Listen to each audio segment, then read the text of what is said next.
Exciting. Alright, hello and welcome to Final Fantasy XIV. Now, tonight we're going to be finishing up the storyline for Shadowbringers entirely, really. And don't mind Zero the Third there in the corner. I figure if I'm going to keep streaming this game, especially now that Endwalker is coming up, I should really block the chat window. And so I decided to just grab whatever I could find on my computer, and one of them was a stock image of Zero the Third from Zero Escape 2, Virtue's Last Reward. And I was all, you know what? I genuinely enjoyed that game, so I am going to use him.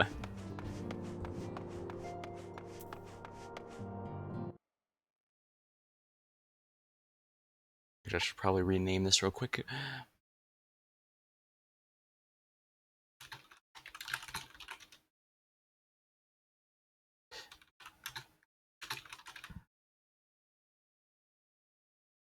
There we are. Good enough for now. Alice can tell you were itching to take the fight to the Telefori.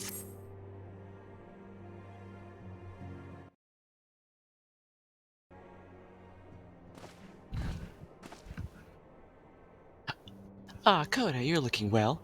I take you managed to squeeze in some rest. You came hoping for tidings from Kryl. I'm afraid we're still waiting, but we do have some odd scraps of news to share. Scraps, she says. Lunar primals have been popping up all over the place. The Alliance has the situation well in hand, in no small part thanks to Hori, Boulder, and the others. Meanwhile, talks to the beast tribes are going better than expected. Encouraged by Ulda's progress with the Amalja, Gridania's opened up negotiations with the Ixal. Well, believe it or not, just the bird people, huh?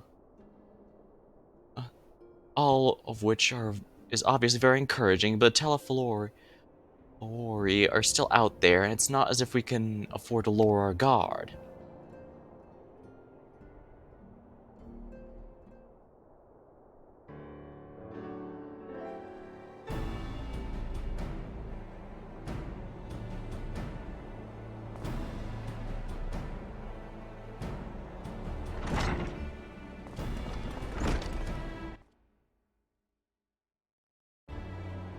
Begging your pardon, but I come bearing an invitation from the Alliance.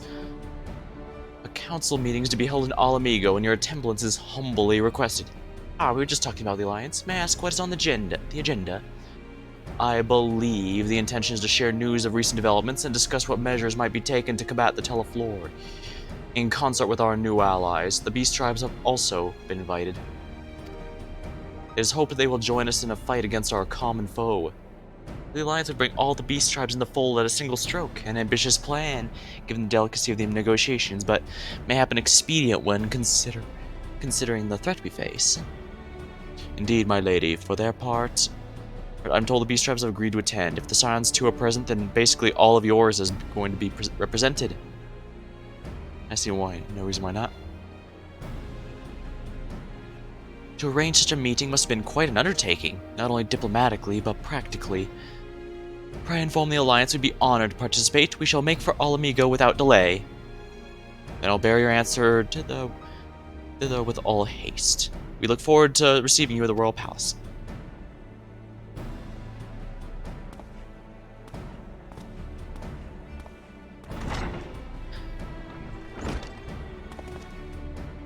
Well, now that we have accepted the invitation, who exactly is going to attend?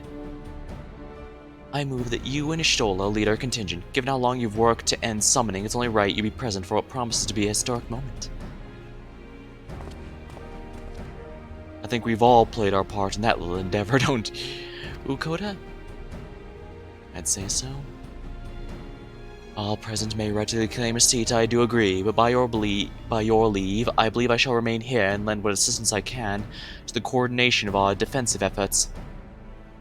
I'm not coming either. Amaric will be there, and I'd rather not be interrogated.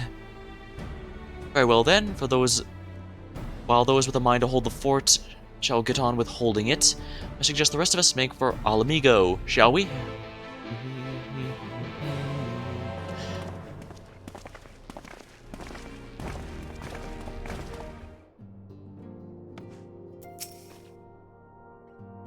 Don't forget to bring me something nice. Don't worry, I have no plans to return to roaming in your absence. I know you'd only chase me if I did.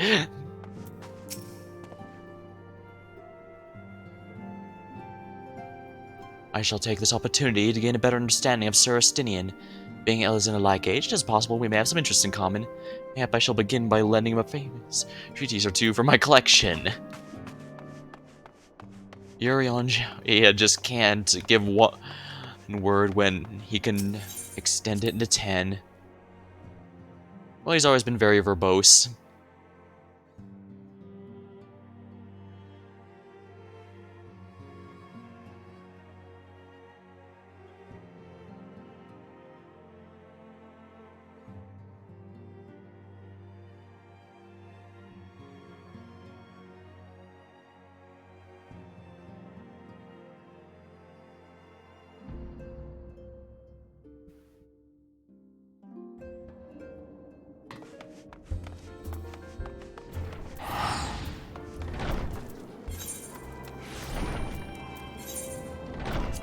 Actually, I probably could just teleport here from right inside, but feels better to go to the right to teleport.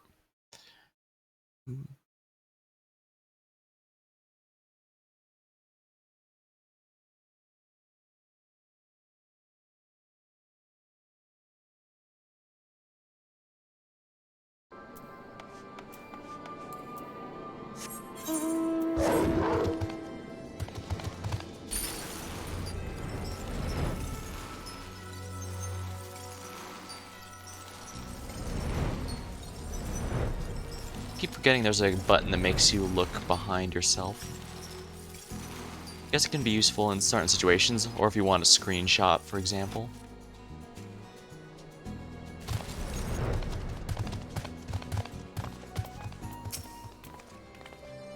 We've been expecting you. While some guests have yet to arrive, the Alliance leaders are all present. Shall I show you in?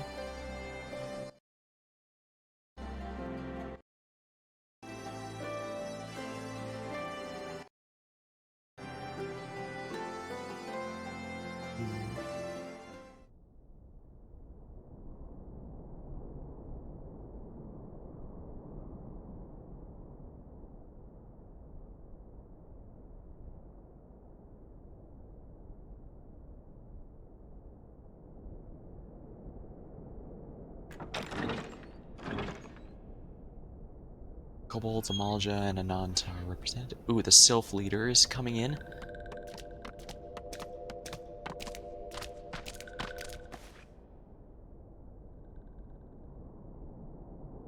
All the others.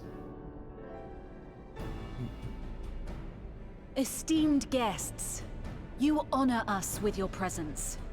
As there is much to discuss, let us begin. Information on our taken brethren you have, yes? Hear it we would!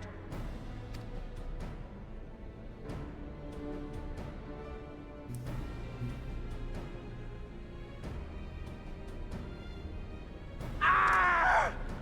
Beyond forgiveness these featherless ones are! With rivers of blood shall they pay! Freed our people must be! We too would see your kin liberated. But ere we attempt their rescue, we must first find a means to negate the risk of tempering. Without that, we will be unable even to approach the towers, let alone contend with their defenders. If all else fails, I've always found cannonballs quite effective. And what of the prisoners? Would you see them slaughtered? Think for a moment. Ponder, consider, think. If Merlwyb truly intended to bombard the towers, she would have done so by now. Remember, we came here to find a solution together, did we not? I guess that explains the main reason why the Beast Tribes were especially willing to work together on this one. Because they want to rescue their people as much as we want to stop the towers. Yistola spoke of defenders. I but offered a means to clear a path, should you require it. Given the enemy's capabilities, we will all need to play our part if we are to have any chance of success. For if any here should give less than their best, it will be to the cost of every living being on this star. A paragon, the Empire, our very gods. How can we hope to prevail against such odds? That our foe is formidable, none would deny. But our strengths are many and varied. In this chamber, I see masters of strategy, masters of magic, masters of the land, the air, and the sea. And together, there is nothing in creation we cannot overcome.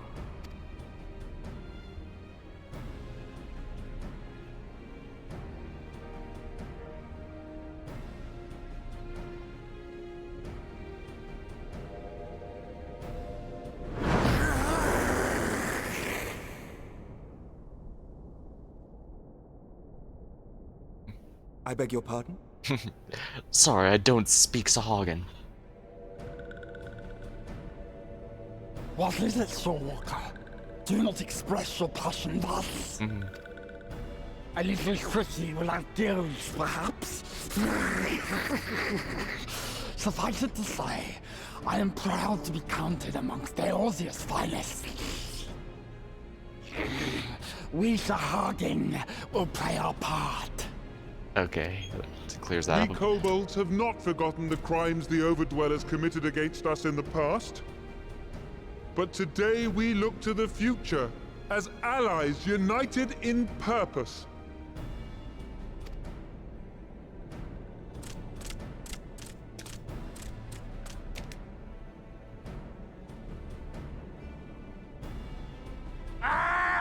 Make mock of the Ixal, the Paragon does! Turns kin into puppets, pits brother against brother. Free them from his grasp, we shall!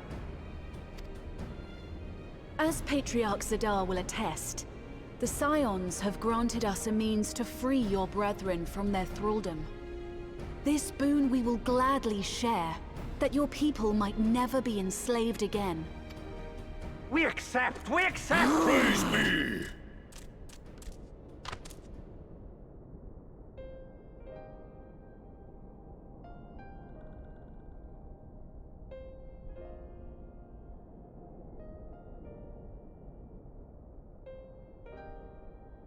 It's taken a while, but I do believe we might be one step closer to a world without primals.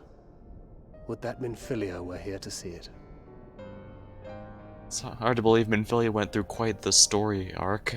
I mean, when she was in the early days of the game, she was actually one of the least liked characters because she actually didn't do anything. But quite a bit happened, and the Shadowbringer's story basically wrapped up her story with a heroic sacrifice of sorts.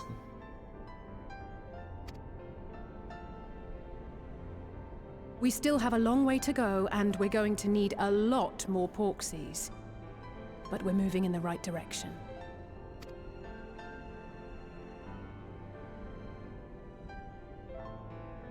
If I may have your attention, there is one other point I would like to raise.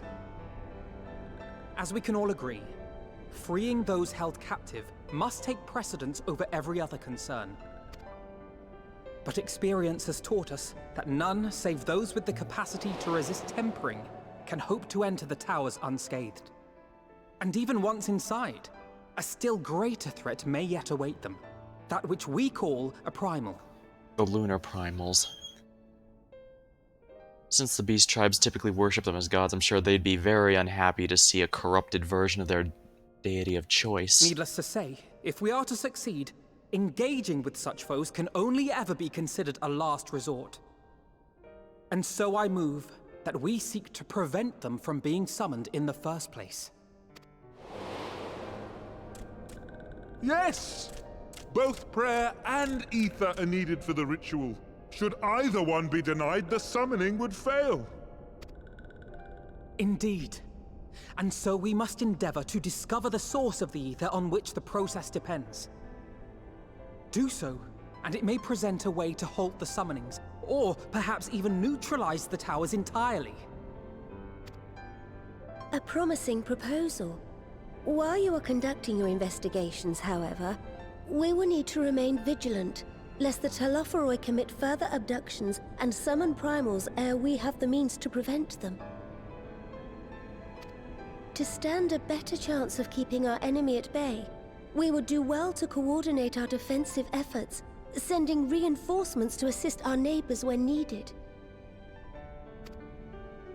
We Amalja would have been overwhelmed were it not for our newfound allies. But say the word, and we shall come.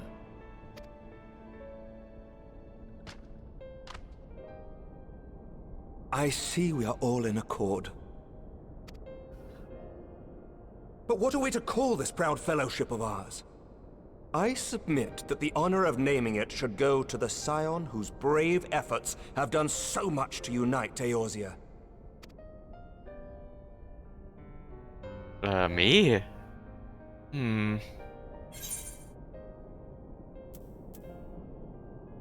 That would call it... One, please. Got me on the spot here. Might I suggest the Grand Company of Eorzea? I remember a certain someone pondering it once upon a time, and it seems as fitting a name as any. A fine choice, for there is none here who does not love Eorzea. Aye, in that we shall ever be united. United in our gratitude for the realm that gave us life. Then let it be recorded that on this day, the Grand Company of Eorzea was born.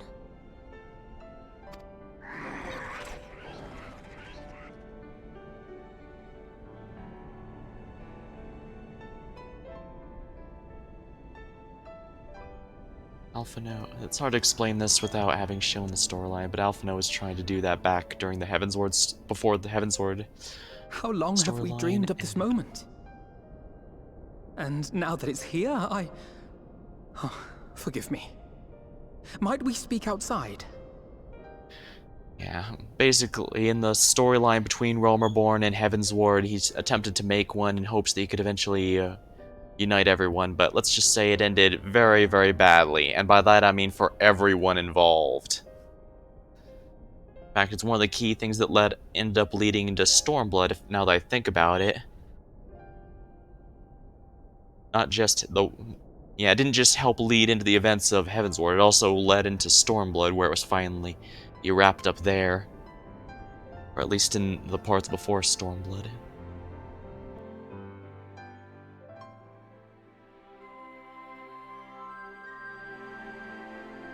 Yeah, because it ended up resulting in Shinryu being created, and Omega was awakened to face it. And that's what led into the events, because Shinryu was involved with the main storyline, while Omega was in the raid storyline.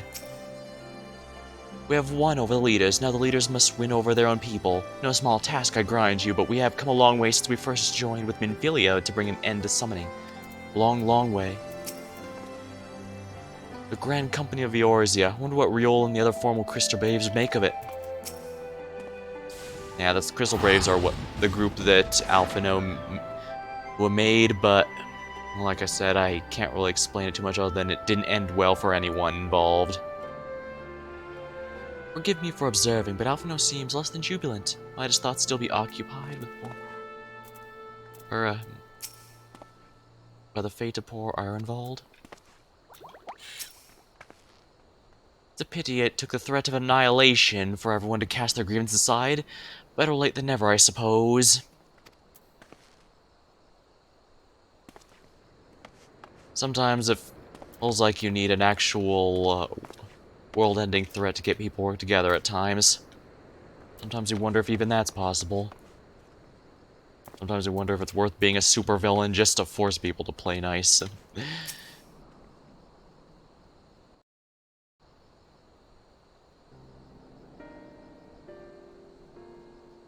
Well, now that we're out of earshot of the other delegates, I hope you'll forgive me if I speak my mind. Let me begin by saying I've dreamed of this day since the moment I first set foot upon these shores, and that I was as heartened as anyone to see the people of Eorzea pledge to their solidarity. Yet even as they uttered their declarations, all I could think of was the conflict to come, the sacrifices that will have to be made and lives lost. Inevitabilities I still struggle to accept. At least now there's hope. The formation of the Grand Company of Eorzea is the first step. The first of many. Many and more.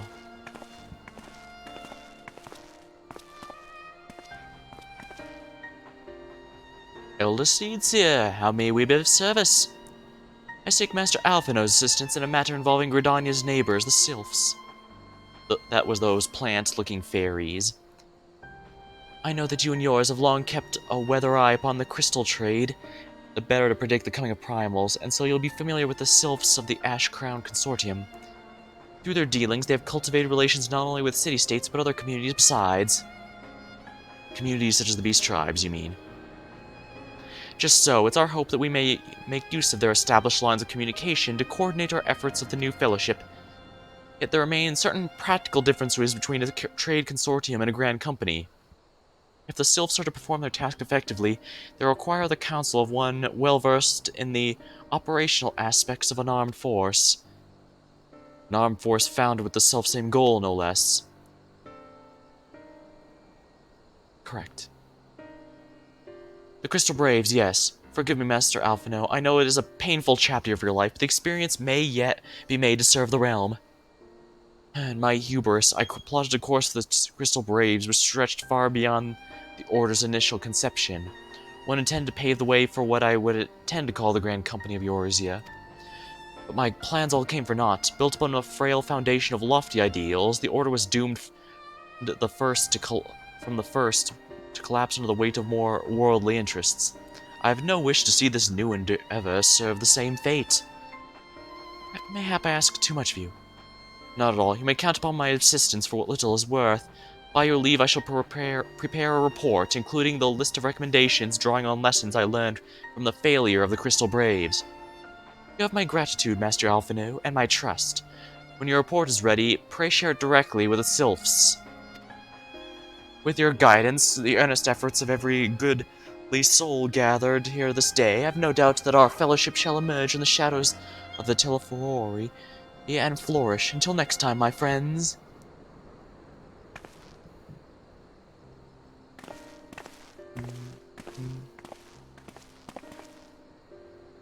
Before committing anything to writing, there are a number of people whose thoughts I should hear. Former Braves, you might understand. Might you join me in seeking them out? As if you even have to ask. Pretty obvious this is the next step. Thank you. As someone who witnessed the Order's rise and fall, yours would be a reassuring presence. I'll join you if you're planning to canvass the options of your former comrades. It'll be a lot quicker if we share the task of questioning them. Then mayhap Graha can lend his hand as well. I shall accompany Thancred back to the Rising Stones. Between us, I dare say we should be able to provide an accurate enough account of the day's events. We should be glad of your company, Graha. I shall explain the details on the way. Yeah, there's just way too much to recap, because that basically covers the entire storyline between Realm Reborn and Heavensward. I take it we shall soon be paying the Sylphs a visit. How fascinating it will be to speak with them in person. Though I gather conversation can prove rather challenging. It will not be easy to revisit the past, but sometimes one must look back to see the way forward. So, what's the plan, brother mine? Before discussing the task at hand, I would probably admit the report I proposed is largely written. Not long after that fateful day in Ul'dah, I penned a detailed account of the organization's history, from the events that led to its inception to the failings that brought about its demise. This I did primarily as a means of taking some semblance of responsibility. Never did I imagine it would again be referred to by those seeking to form a similar organization. And while I made every attempt to be objective, the account was mine alone, its events viewed from my singular perspective. For it to be of use, however, it must be broadened to encompass the viewpoints of all involved. Only then will it can answer what seems to me the crucial question, namely, why, after the Crystal Braves disbanded, did some members choose to remain with us while others did not? I see. You think the answer will tell us something about the nature of the ties that bind our new Grand Company together, and that this knowledge might help us prevent it from falling apart when those bonds are inevitably tested. That is my hope, yes, but the questions I would ask are uncomfortable to some, and as the former commander, I doubt those who abandoned the cause would welcome my inquiries. then Garha and I will just have to try. Meanwhile, the two of you can talk the ones who did keep the faith. A fine suggestion. Have care, however. I'm certain some of my former comrades are of questionable character. Keep your wits about you and let us reconvene in Gridania later on. If you have no objections, I have a mind to begin by speaking with Raoul and Alianne. If memory serves, the two of them will be attending an intelligence briefing in Castromorians. Let us seek them out there.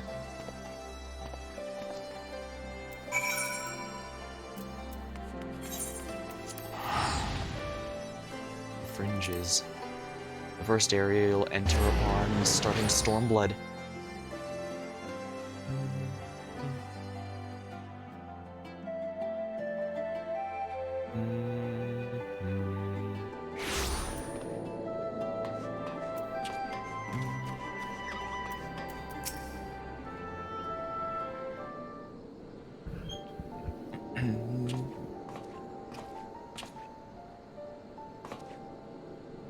Well, look what it is, and what brings you here? Wouldn't have anything to do with that big meeting now, would it?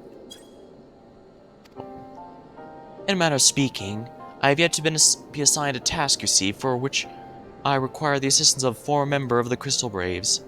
You see, and so Alphino talked their ears off.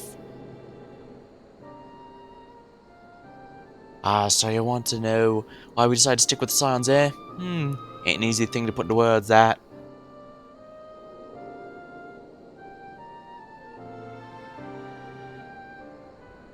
As Raoul will attest, I spent a long time agonizing over my failure to alert of the traitors within our midst. By my negligence, I was captured along with many others, and we were powerless to prevent the tragedies that ensued. Not a day goes by I don't think back to those fateful events. By joining with the Scions, I had hoped to redeem myself, and I'll continue to serve the cause for as long as I am able. But that wasn't my only reason. When we were finally reunited at the Rising Stones, you refused to blame anyone but yourself for the fall of the Crystal Braves. In spite of everything that happened, everything that suffered, you took us back without a moment's hesitation. We would not have blamed you had you turned us away, but when you gave us your trust instead, what could we do but repay it? Not and that's what. As for me own tale, well, I always felt the Scions had something in common with me old crew. It is the duty of the strong to protect the weak, was our creed, and I still strive to live by it to this very day. As time goes on, I've learned that strength comes in many shapes and sizes, from Hoary Boulder to Miss Tataru. Well, we've all of us got something to offer, and not one of us is doing it for personal gain, because we believe there's more important things than that, things worth protecting. That's what being a Scion's all about. I am at a loss for words. Thank you, my friends. To hear this from you means more than you know. Forgive me, Coda, could you... Please, give us your thoughts on the Crystal Braves. Why do you think they ended in failure? Well, its founding ideals was something to be proud of, but ideals alone don't make a crew. For every swab was signed up with good intentions, there was another who was only in it for the coin, glory, possibly even both. Ours was quite the desperate band, and while I will never forgive Ilberd, the fact that we managed to function at all was largely in part thanks to his efforts. Oh, disparate, not desperate. Just a bit he was doing it for all the wrong reasons, eh? Only takes one bad apple, they say, and the Braves was a barrel full of them. Not like the Scions, we might look like a ragtag bunch of misfits, but deep down we got all in that shared purpose. Why? Because Tataru sifted out all the glory until as for they made it through the door. You see, so while our ranks do contain a diverse range of people, each with their own individual strengths, we are united in purpose. Oh, interesting. So it turns out Taru is actually quite brutal in the job interview. No wonder he said strength comes in all shapes and sizes. It's been established for quite a while now that Tartaru can't fight. She even tried to learn magic and other techniques, but she never really got through with it. However, there's no question the Scions could not exist without her simply because of her unmatched bookkeeping skills. It's a boring job, but it's rather necessary after all. And she doesn't seem to mind it. In fact, she seems to be very happy about it, so there's that at least. Thank you, my friends.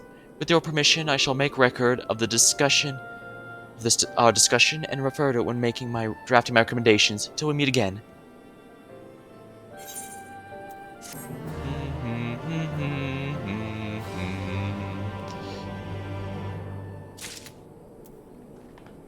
Dang. The next expansion, even the quest acceptance and completion music is gonna change. Speaking of former Crystal Braves, if not seeing an Argmus as of late, constantly on missions as he is, I wonder how he fares. After the company heroes went their separate ways, I did try working on my own for a bit. I'll admit it's nice picking my own battles, but if you want to make a real difference, you gotta find a good crew and stick with them. Alphino is keen to hear what Ali Sangra and Tia have learned from the Braves who turned their back on the cause. Well, I think we've taken up enough of our colleagues' time, and I am conscious that less life-affirming testimonies await. Let's make our way to Gridani and hear what the others have learned. Unfortunately, I do think Alphino has a pretty... well, at least he knows what's coming, because, to be blunt, I'm pretty sure they refuse to return because of Alphino's incompetence, for lack of a better term. Then again, if you were to ask him about it, he'd say it's very accurate. What was that line from Megamind? He'd be all, no, no, no, I'm with you!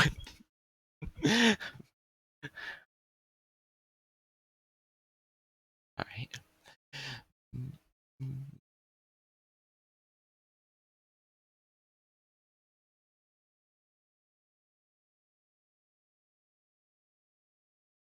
Taking a bit to load, but then again, there's 12 billion people here, or what was I expecting?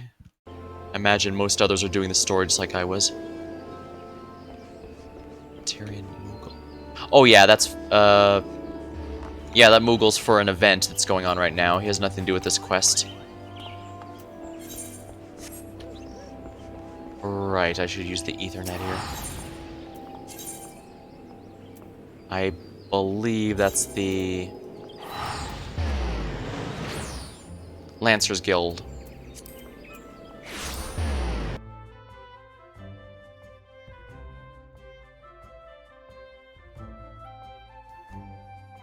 It's pretty easy to travel around in this game, though I suppose this does mean the game world does feel a bit small after you've unlocked flight and everything and all the teleportation stones, the ether stones in each area.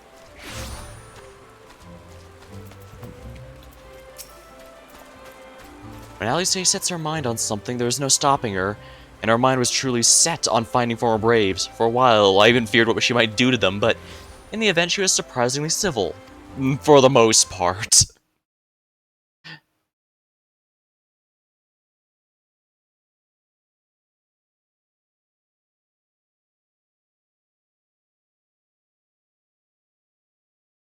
Should probably handle this here real quick.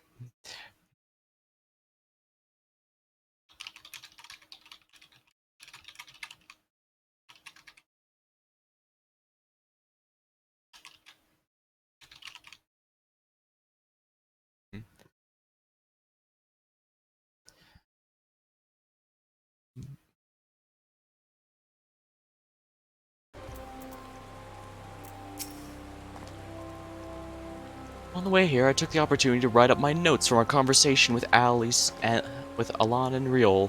All that remains is to Alice and Graha's findings, whatever they may be.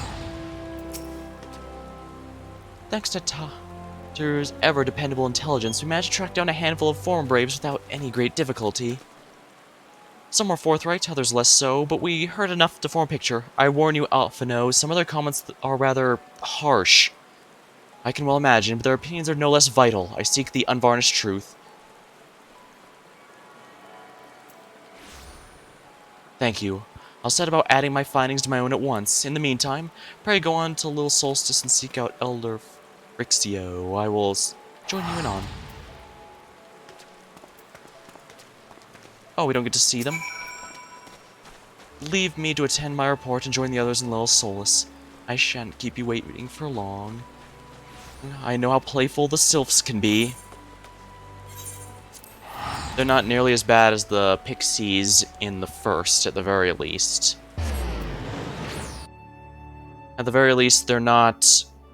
They can never allow their tricks to be harmful, though. Or at least not the ones that aren't brainwashed by the Aramu's powers.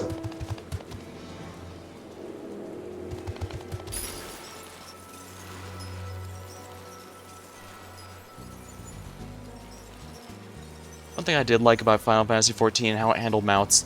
At first, it had mounts that could fly, and ones that couldn't, like what Warcraft has. But eventually, they decided, screw it. We decided to just make it easier, so we decided to just make it so that all mounts can fly.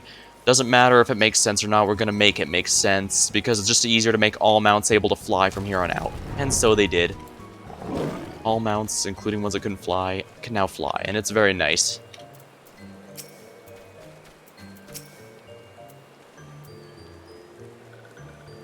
Though I had the honor of sharing a table with the Elder in Alamigo, I did not have an opportunity to speak with him. I do hope my studies have granted me a sufficient grasp of his people's customs. Oh yeah, I remember the first time I had to meet him in the original Realm of Born storyline. Long story short, it invent cosplay Pikachu. I have to scan this person. Cosplay Pikachu. Not bad. We could cosplay, actually. Now that I think about it, of the four of us, only you and Alphino have any real experience conversing with the sylphs. It can't be that hard, can it? But don't worry, you just have to dance to impress them.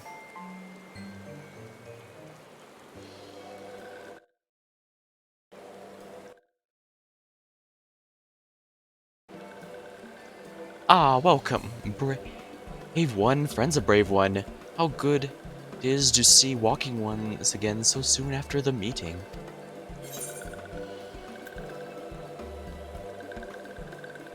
It's been a while since we last spoke. Oh wait, should this one perform the customary dance of greeting? No, be at ease. It's true that these ones delighted in making walking ones dance, but no more. Okay, so that was basically a trick the whole time.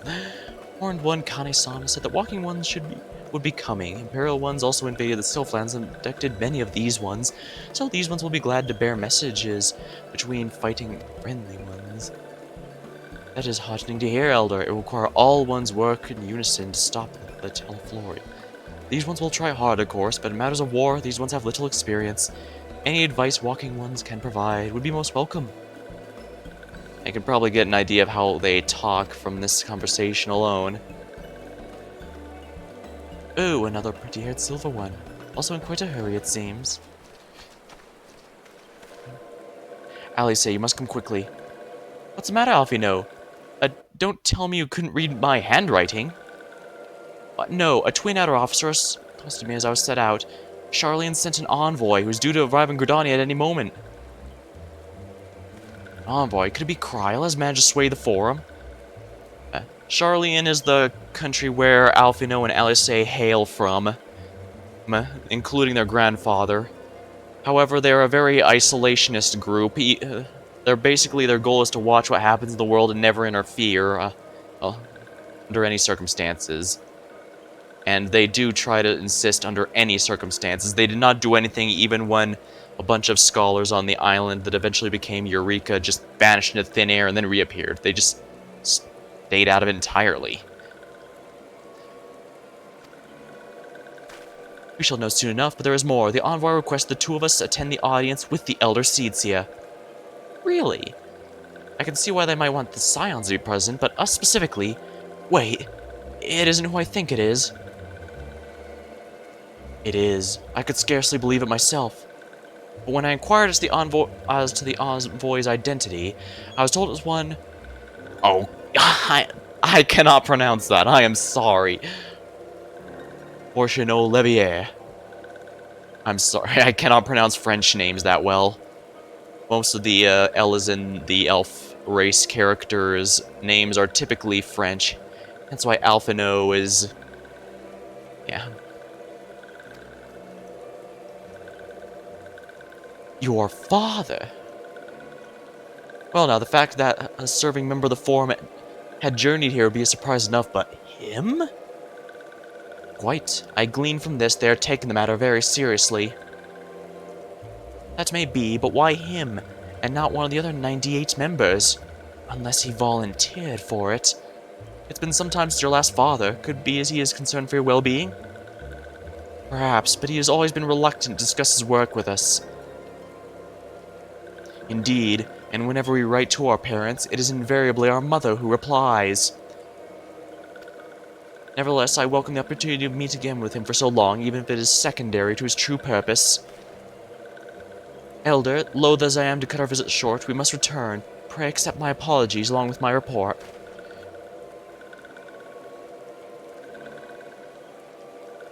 Never mind, there'll be time to talk later. This one won't keep walking ones for more urgent matters. No go.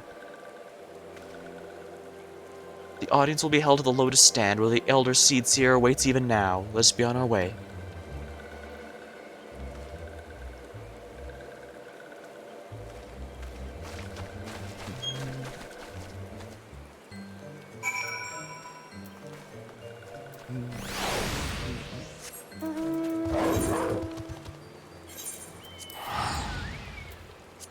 Alright, so I need to go to the Conjurer's Guild if I do this.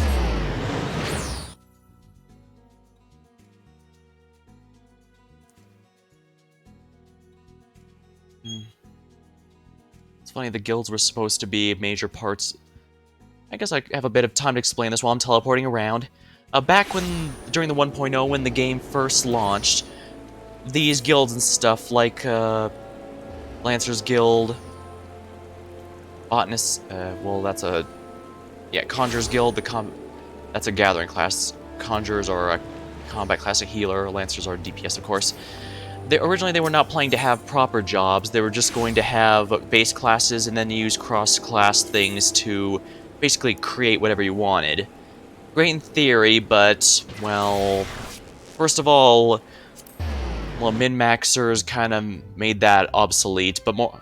they wanted you to be able to do stuff like use a dagger instead of a sword, and you can basically make a gladiator into a thief-like class instead of a sword, tank, or DPS class, like the name would imply. But, well, first, like I said, no one did that. And also, it wasn't particularly balanced. Surprise, surprise, right? So after Yoshi P took over, the current leader of the current lead producer of the game, I believe it is, he decided to make jobs an actual thing, basically reducing cross-class options to specialize each class, and that was significantly more popular, and it won't surprise you that's pretty much the entire reason that's pretty much the entire reason the game has moved forward, and yeah, it's the entire reason they pretty much dropped the class system entirely and focused entirely on pure jobs. Hence why things like Red Mage and such simply don't have any base class anymore. The game has just moved past that, I guess. There was some speculation they might remove base classes eventually and just have the job stones, which would be cool because theoretically that would mean you could use different weapons, since right now your class is determined by weapon, and the job stone was just how you upgraded base classes to proper jobs, but at this point I think it's a bit too late for that. And as you can see, my gear is way behind right now. I'll be upgrading it over the next few months, if only to be ready for Endwalker, and rest assured I will be streaming the entire Endwalker storyline to get my live reactions. It's gonna be a doozy, that's for sure. Silent Conjurer. Welcome, Warrior of Light. The Elder Seed Seer and your friends are waiting within.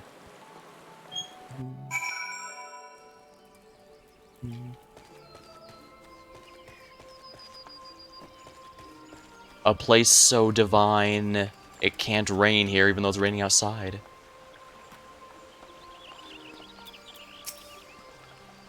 "99 may seem like rather a lot of members, but before the Forum was founded, every person of age in Charlian was given equal say in its governance.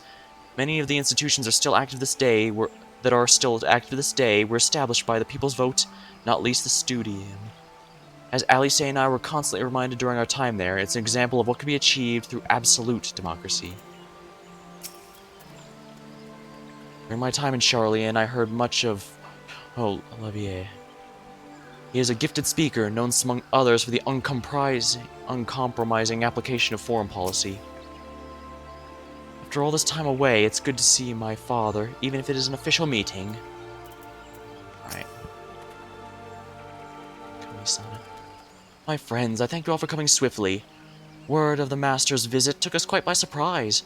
When the Alliance granted Miss Kryle's permission to request Charlian's aid, we did not anticipate so prompt a reply, much less it would be delivered by a member of the Forum.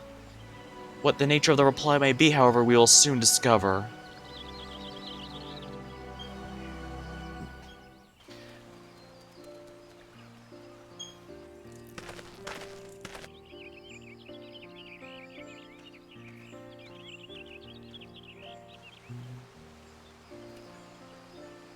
The fact that he's responsible for a lot of uncompromising means he's probably not going to be too happy about the recommendation.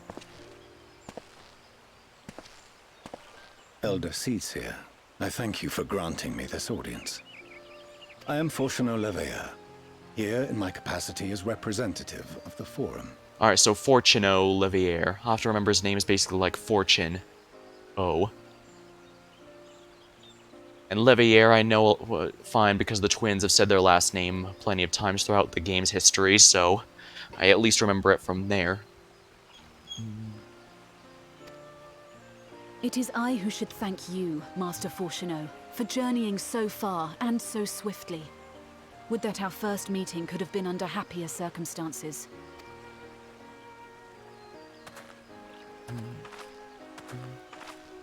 It has been too long, Father.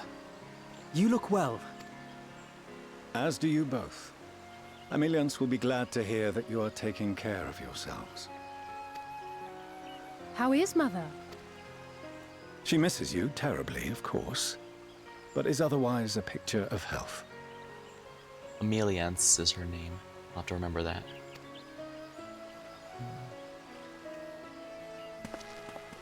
Circumstances apart, I'm grateful that our meeting has afforded me the chance to be reunited with my children at long last. And I believe I also owe you thanks for the hospitality you showed my father, Louisoix, during his sojourn in Eorzea.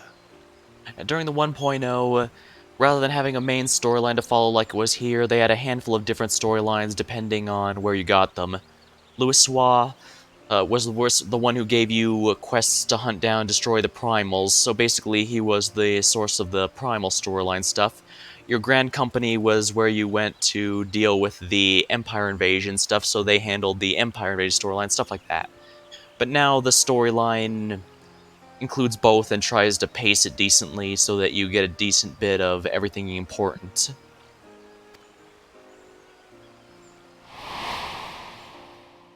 All thanks we owe to him.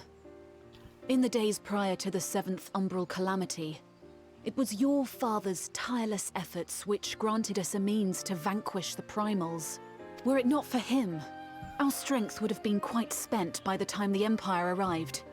That Gridania still stands is in large part his achievement. He was a great man. Unfortunately, he sacrificed himself to stop Bahamut from destroying the continent.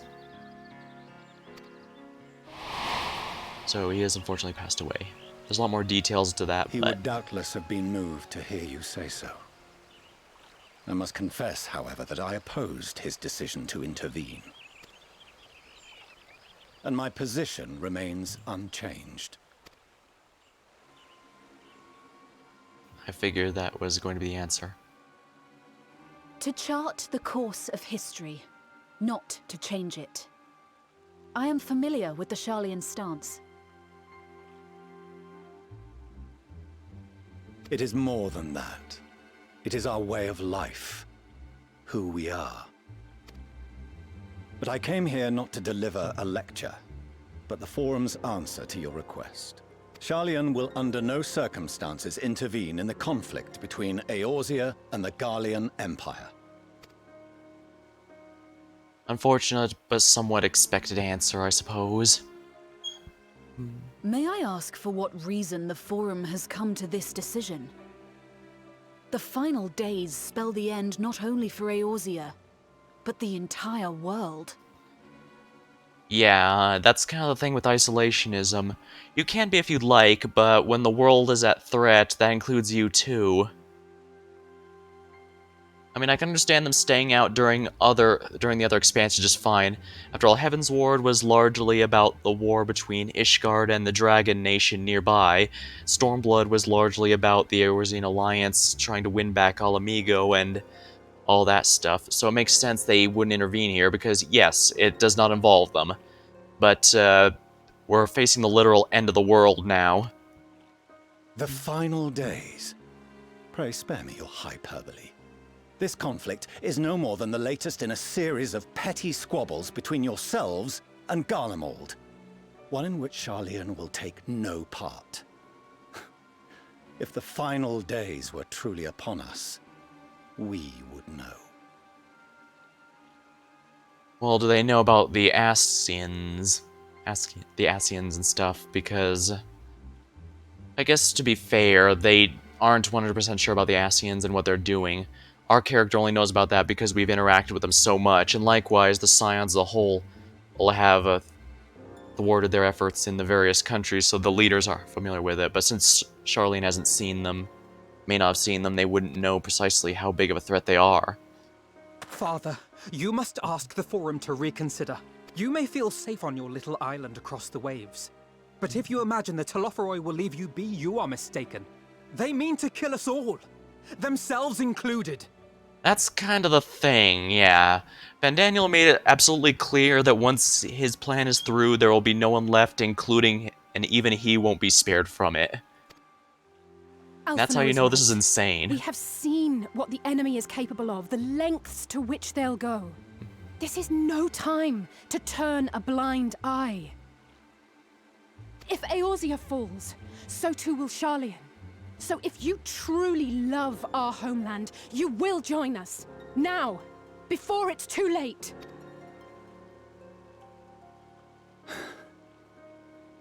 I thought you knew better than to raise your voice to your elders. It seems I was wrong. Wrong to ever let you leave, Sharlayan.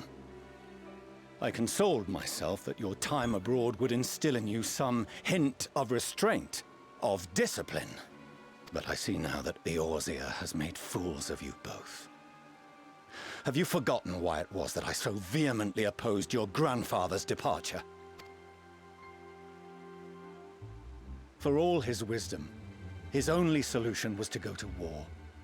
Death, devastation, ruin. Even those who claim victory are scarred for life. What prize could ever justify such sacrifice? It is the duty of the learned to avert such tragedy. By fanning the flames of war, you forsake all you once held dear.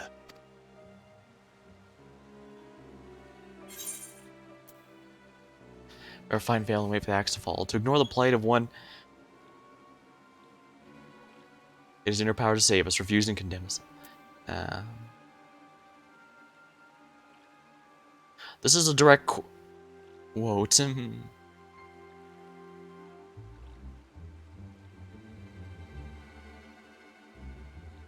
I'm pretty sure this was the most ideal one since this is a direct quote from someone else.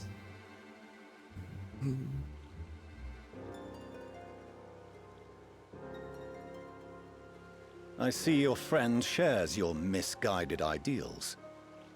But unlike him, you should know better.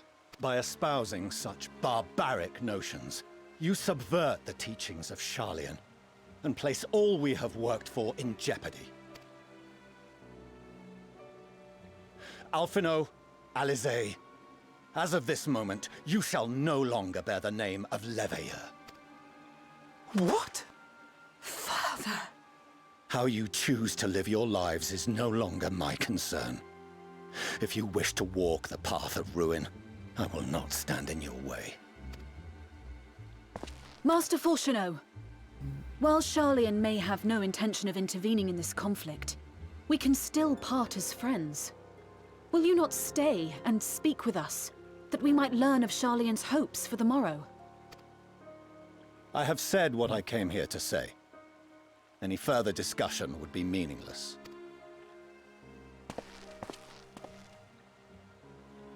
Father! Wait! Don't bother, Alize! How can you stand there and watch him walk away? How can you let this happen?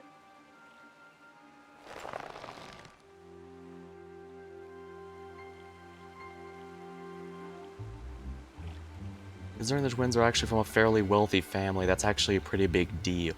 Well, both in terms of status and their ability to, as well as their, more importantly, their ability to influence, their ability to try and get ways to help. They don't have any connections now.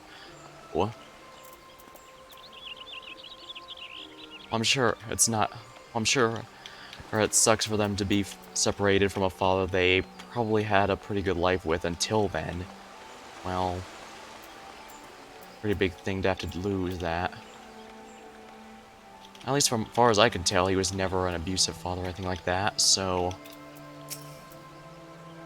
Is it we who walk the path of ruin? Time will tell. In order to avoid conflict Garlemald, the Forum went so far as to order the abandonment of the entire city-state. Their refusal to aid us now, I'm sorry to say, is entirely consistent with their historic disposition.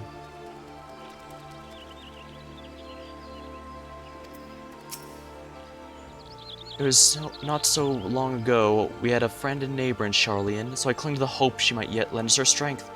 But when she forsook Dravania, forsook us all.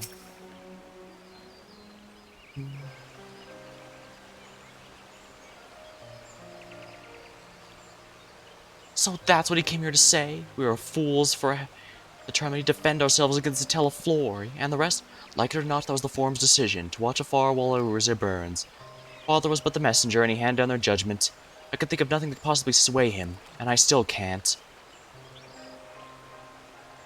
To prolong the discussion would change little, for it is not only Master Fortuno who must be persuaded, but the Forum as a whole. The decision was made ere your father crossed the sea. Nor is it likely to be changed, so we shall face the Teleflori without their aid. Forgive me, but if they had no intention of helping us, why would they go through the trouble of sending an envoy in the first place? Why not simply keep to their counsel as they wish to do?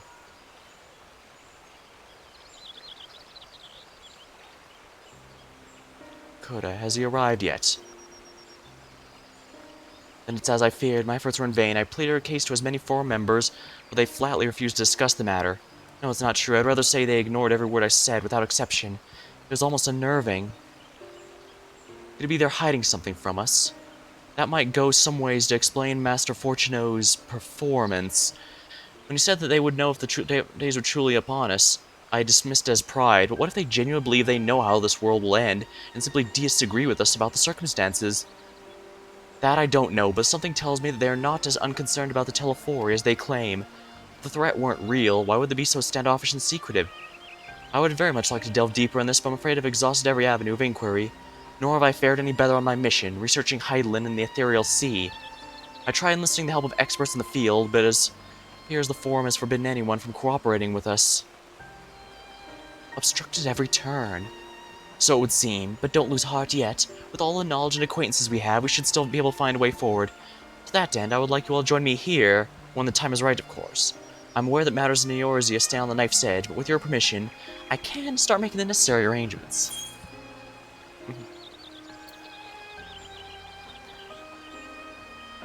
Well, I've always wanted to visit Charlian. And so you shall, albeit under less than happy circumstances. It may take a while to secure entry, but I'll let you know when everything's in order. Look after yourselves, won't you? I think, truth be told, I think the player character might actually be the reason here. Because there's no possible way that Charlian does not know, people from Charlian do not know who we are. We've saved several continents so far.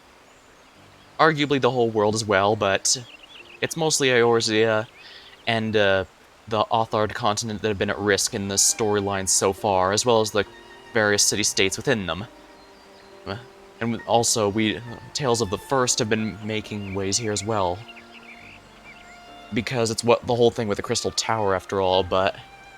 So what I'm thinking is, they probably know, but they also know something else they're keeping from us. In fact, there may be a way to let the world end, but they survive, and that's why they're hiding. They have an escape plan of some sort.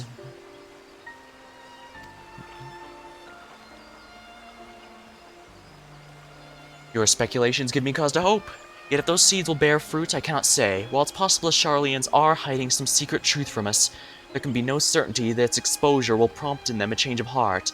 So for the present, we must confront the plight in which we find ourselves.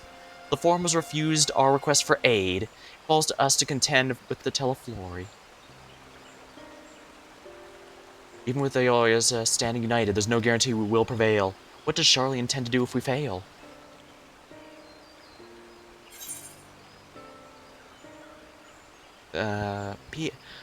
Piety is a healer stat. It's the only way to increase max MP now that MP basically has a percentage. It works as a percentage rather than a growing number with levels. The game used to have a standard MP system where it and your spells slowly grew as you got better gear and level. Well, the spell cost went up while the MP went up with the levels, but later they decided to make it more interesting for them, I guess. Well, for themselves, I guess. But long story short, they changed MP to basically be a percentage that stays the same no matter what, and this also means that your spells and stuff are all the same MP regardless of your level. There's also a resource for melee classes, physical classes, TP, tech points, which was itself a fixed percent amount, but they removed that completely. I guess they figured melee jobs shouldn't need a resource, I guess. Or if they needed 1 MP is good enough for all of them. This is for... Yeah, this is for mage DPS, so I want it. As far as I understand, there's no dungeon or anything tied to this storyline, so I'm not too worried about my undergearing. This only means I'm gonna have a rougher PvE time. Throughout my childhood, I remember grandfather arguing with my father over Sharlayan's policy. And this time it was my turn to play the role. But even my grandfather could not win him over. What chance had I? If words exist that may sway him, I know not what they are. With their knowledge, Sharlayan could have done so much. They could have helped us uncover the secrets of the towers and save the tempered captives within. Yet, The Forum includes representatives from all of Sharlayan's central institutions. With them hindering Kral's investigations, she will struggle to make any headway on her own. Shush.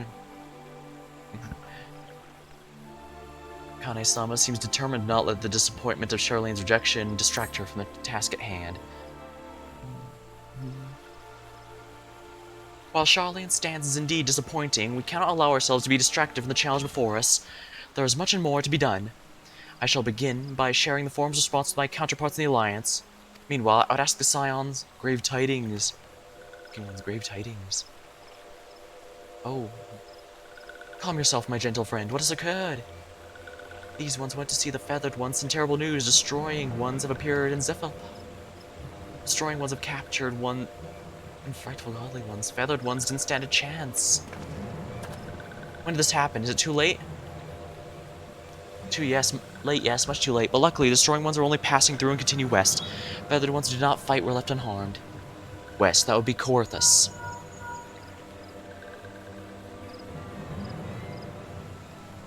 Lady, the Ishgardians report they have emerged from the eastern highlands and are marching at speed. Though their purpose is not yet determined, the Cartno Flats seem their most likely destination. Lord Amaric has already dispatched his forces and requests support. Tell him he shall have it. The time has come for the Grand Company to prove its worth. Looks like we've got ourselves a fight. Well, mayhap it is a mercy we do not have time to stew upon our misfortune. Come, my friends, let us make haste to Cartno.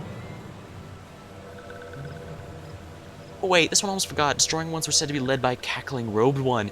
This one must see what walking ones know.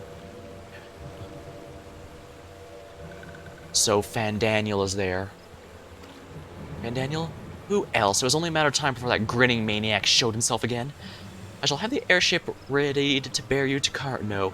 Pray see to your preparations and report the landing with all haste. I don't believe this is a dungeon. I think this will be a solo thing. At once, my lady, let us away. The game has a decent amount of solo instances where you do things yourself, but they are pretty easy, especially as a red mage, because I can heal myself in the worst case scenario. The airship will be ready, but I bid you make for the landing as soon as you're able. May the 12 keep you. You know, interesting thing. The 12 gods of Eorzea are the one thing we actually haven't learned very much about. But apparently that's something we're going to learn about in Endwalker. Interesting.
I have appraised our comrades at the Rising Stones of the situation.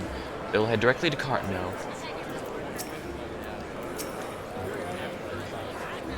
Alphino has been unexpectedly delayed, but you should probably go and see for yourself. He's by the entrance.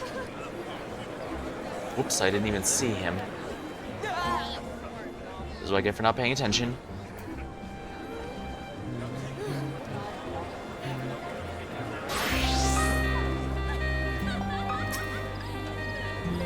Good, it would seem Fordola here has come all the way from Gridania to find us. All the way from... oh, wait. All the way to Gridania. Oops. I've explained the situation, but she insists her business is urgent. Aye, it'll be over soon if you shut up and come with me. Alright, let's go then.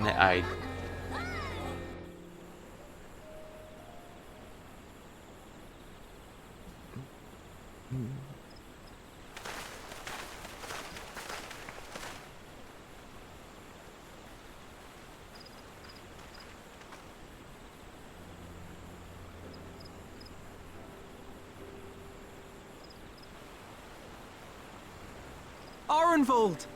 I can't tell you how good it is to see you.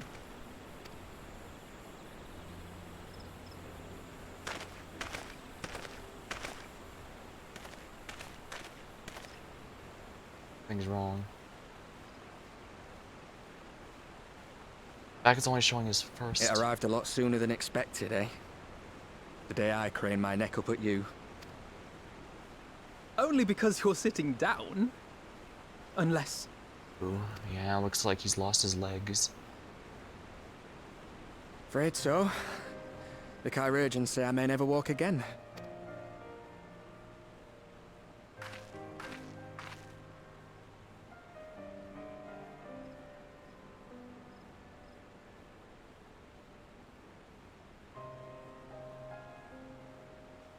Come on, Alphino, it could be worse. Besides, I didn't come here to dampen the mood. Quite the opposite.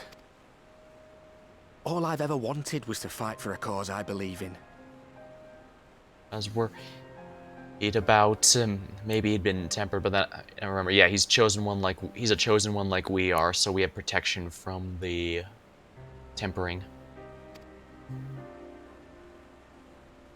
But my fighting days are over. So I want you to fight in my stead. Be the hero I can't.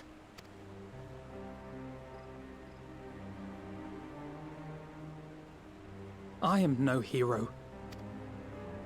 That's what they all say, though. No one ever calls themselves a hero.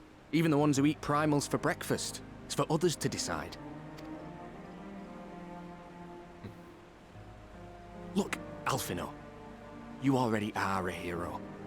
To me and countless others. We see you doing your damnedest to protect us all. And you're not alone, are you? There are people who believe in you, just as you believe in them.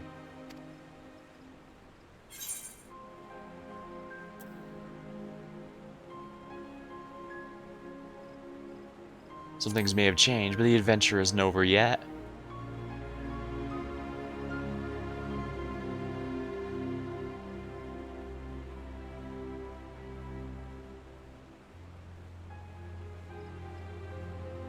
I know what's at stake, and how many people are depending on you. But I believe in you.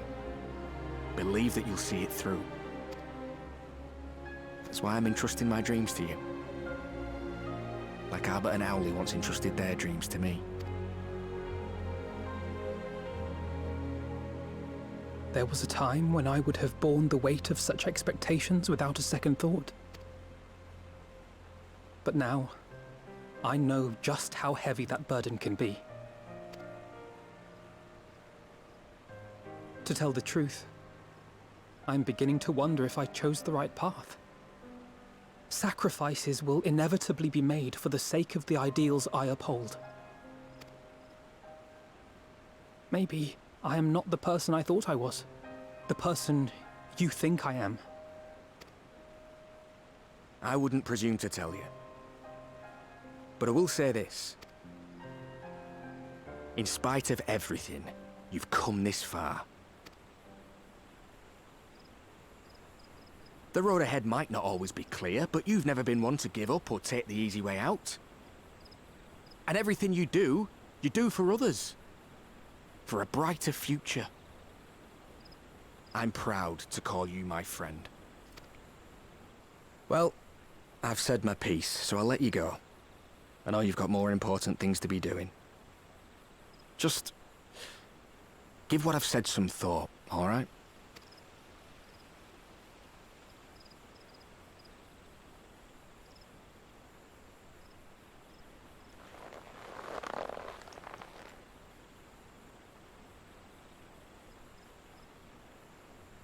I shall, my friend. And we will meet again soon, I promise.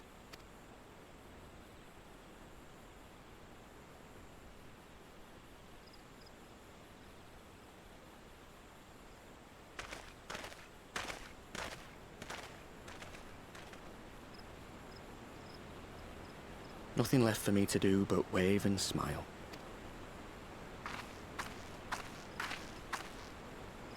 You've got a pretty narrow view of what it means to be a hero, do you know that?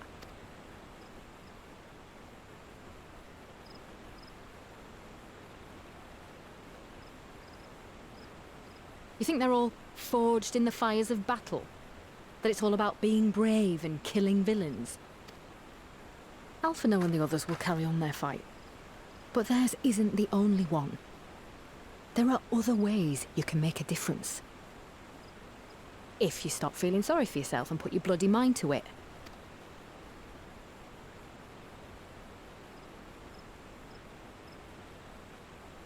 There's not much chance of me living the quiet life with you around, is there? If you're content to twiddle your thumbs thinking of what might have been, that's your lookout. But I reckon you've got some fight left in you. And I reckon you might be right. If there's a way I can still help my friends, I'll bloody well find it.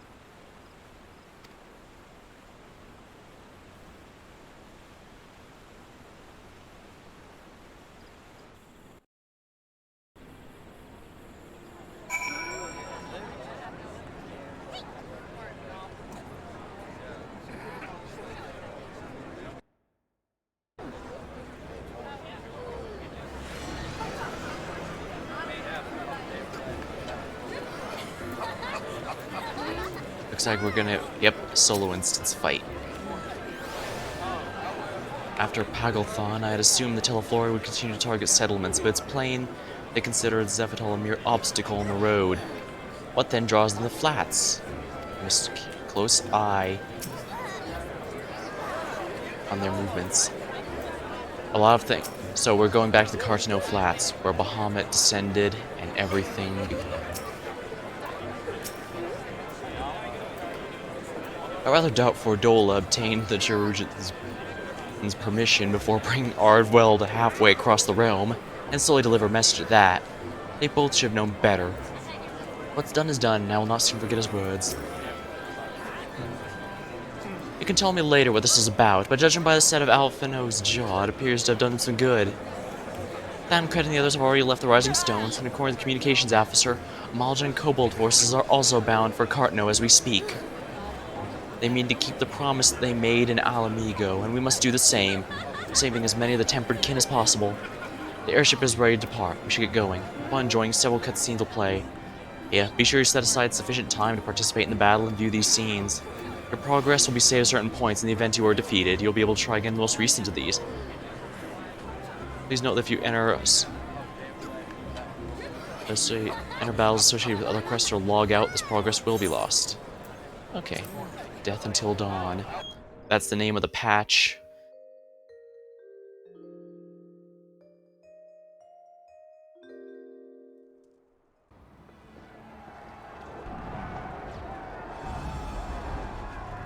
Oh yeah, the cart knows where some of the PvP maps are.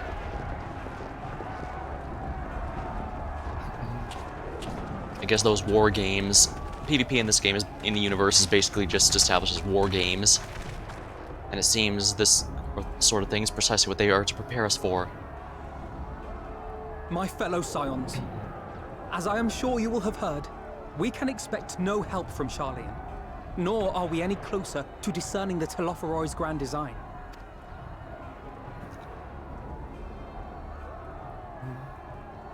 And now, our adversary moves against us in unprecedented numbers, compelling us to answer in kind. The outlook, in short, is bleak. Yet though our foes are many, and we but few, we may still tip the balance in Eorzea's favor. Of course. We will do what we always do. Deal with the ones our allies can't. A less than daunting prospect, judging by your expression. Could it be that you've dispelled your lingering doubts, Alphino?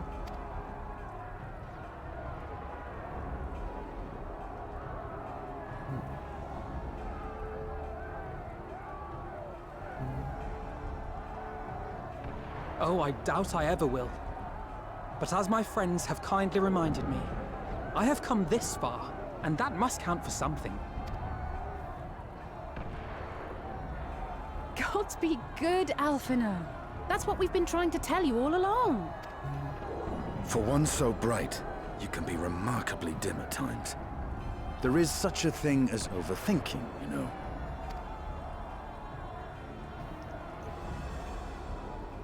Might I suggest that we continue this conversation after the battle? It would appear that Telophoroi have already arrived. I'll do what I can to cure the Tempered, but they'll have to be incapacitated first. Have care, my friends, for none can say wherefore our foe did choose this fateful field to be our battleground. Whatever may transpire, pray grant him not the pleasure of deterring you.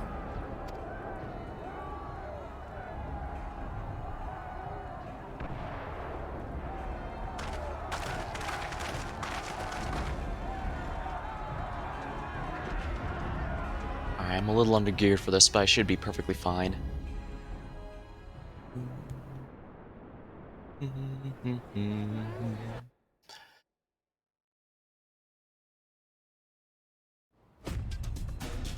Duty commenced.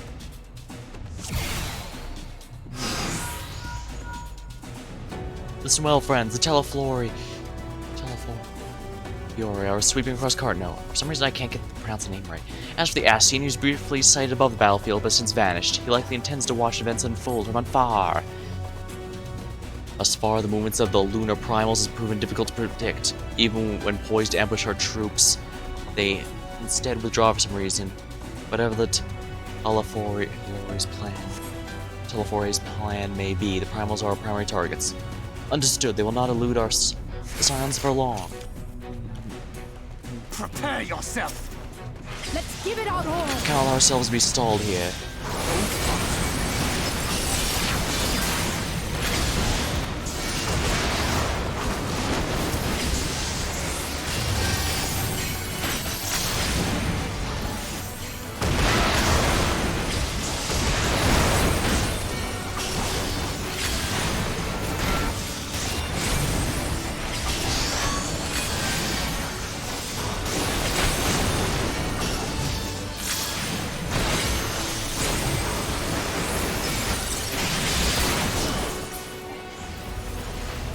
they would overwhelm us with sheer numbers.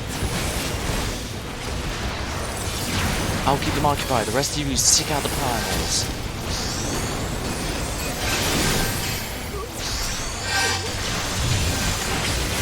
Just about our forces may locate them. Frankly, we shall head east. I'll concentrate my efforts at the temple, like I should have a chance to cure some of them. I'll go west. Dakota, Alphino, with me.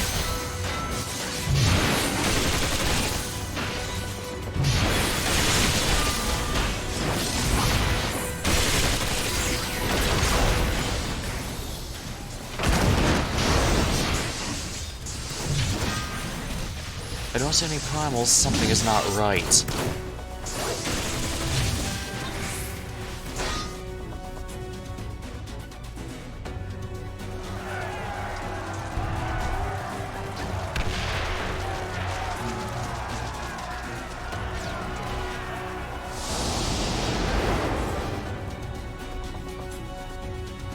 As the scions spread out across the field, Alice and Graha take the fight telephone.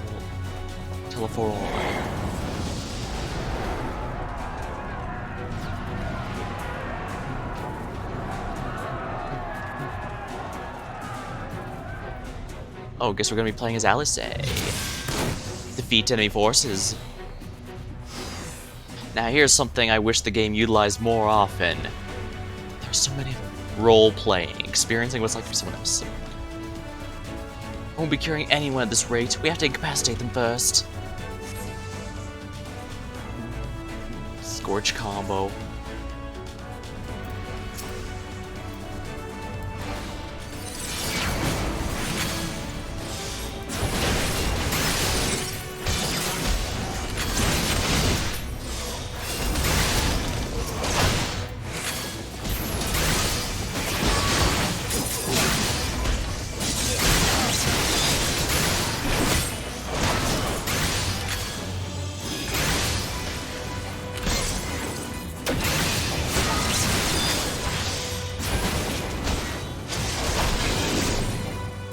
Dang, souped up red magic.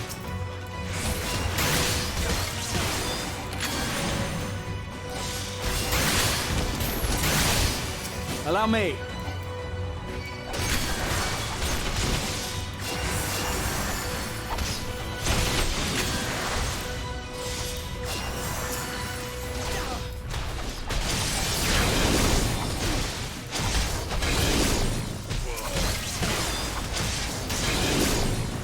The Tempering's gone too far to treat them here on the battlefield.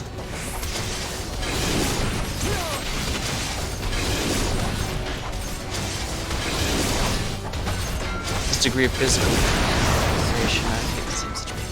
I'm gonna see their suffering's not for long. Seems to be.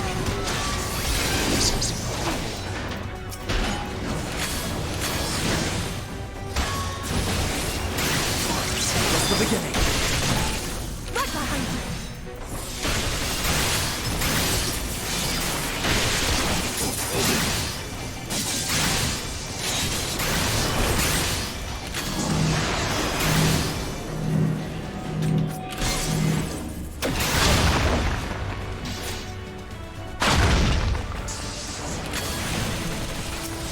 Okay, so I do need to heal him.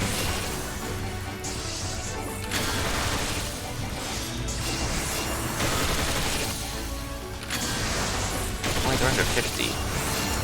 350, that's healing that much? Holy balls, how powerful is our magic stat?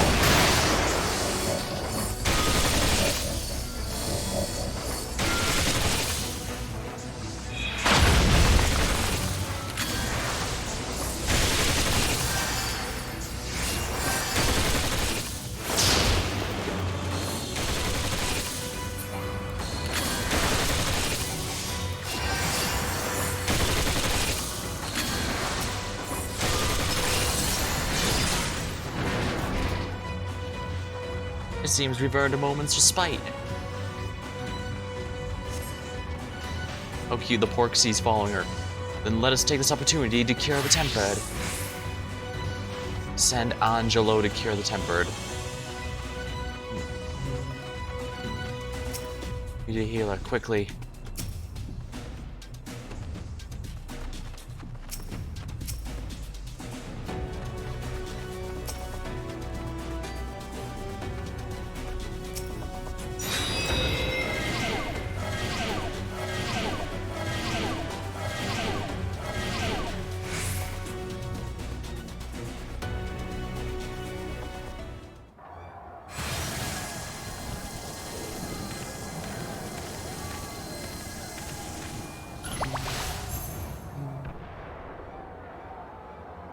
I wish the game utilized the role-playing mechanic a lot more. It was introduced a while ago, right around Stormblood, I think, but it has only been used a handful of times since. And there's our buddy Fandaniel. I'm sure he's having a blast. Yep, having a total blast.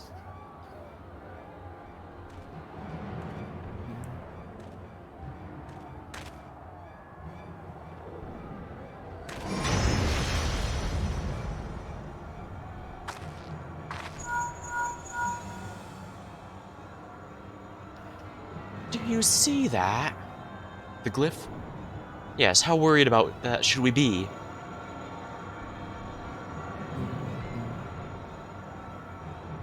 What's it standing over? Listen well and judge for yourself. Though I can see ethereal currents, I have not thoroughly examined those which flow through the heart of Cartno, but now that I'm here, things have become clear. The flats conceal an etheric confluence, like the pillars of the Azim Steppe, but in greater scale. Far greater. So basically it houses a magical ley line of sorts?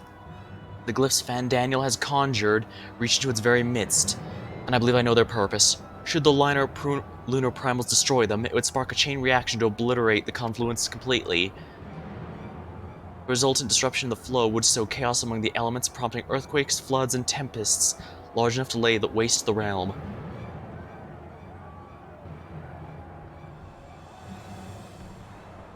That he would go so far cometh as little surprise. We must needs protect the confluence at all costs.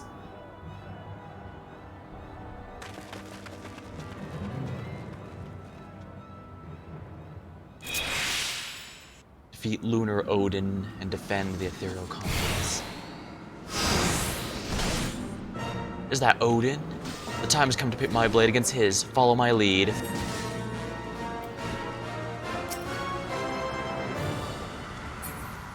Let me see what he's got here. Malefic 3, standard. Load of Crowns combo, Destiny drawn, leave everything to fate as you draw a card. Restores MP. Destiny sleeve. Odin was a fight way back in Realm Reborn. He was actually one of the few world bosses the game had before they kind of abandoned that concept in the general sense. Fixed sign. Center around the cast, reducing damage, healing over time.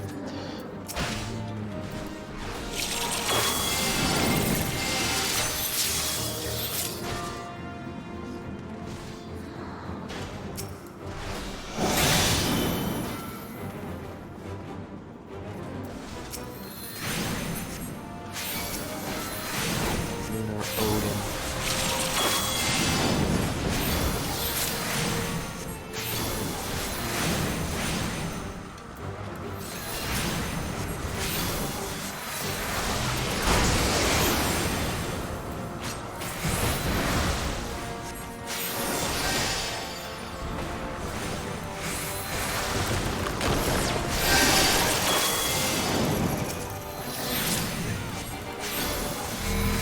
Leave the chains to me, Yoringer. It's urgent to act as a shield.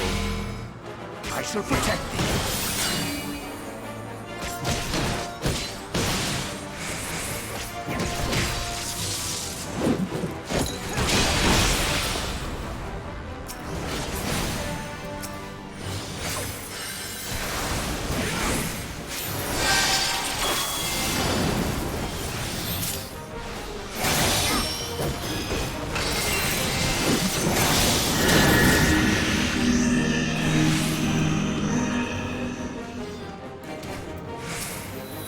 My turn!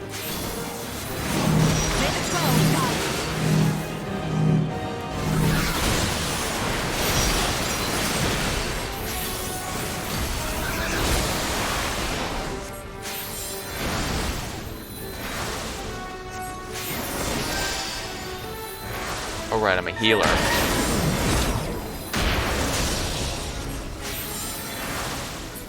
This does not bode well. Brace ourselves. Oh, come on, really?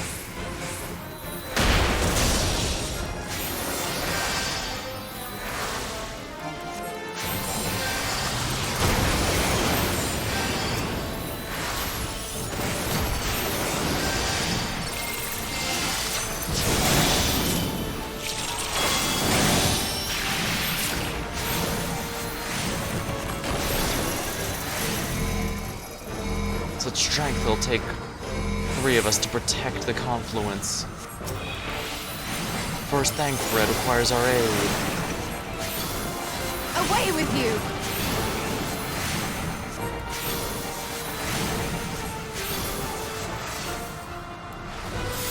The best defense is a good defense! Use the Gunbreaker Limit Break 3. That should protect it. That went way better than expected, I'm gonna be honest.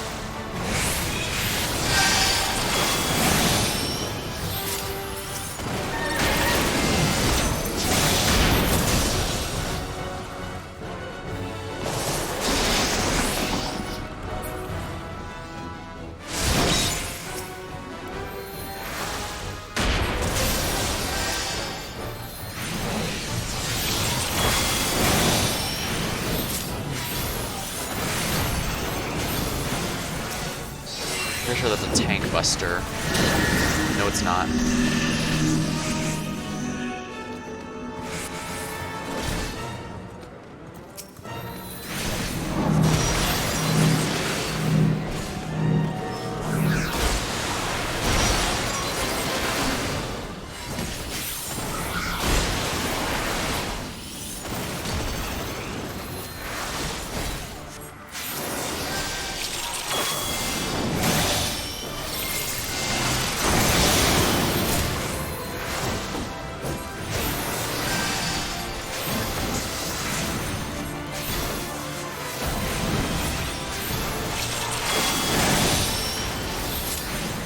Yet stands a glutton for punishment, it seems. Oh crap.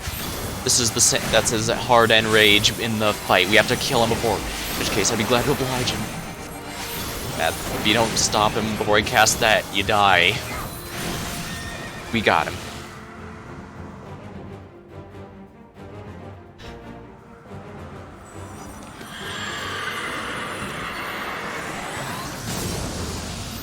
Odin's always been a pretty popular boss.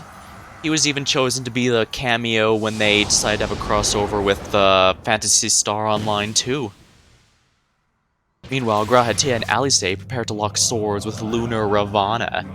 I believe Ravana was the first primal in this game that was completely original. He has not appeared in any Final Fantasy game before this one.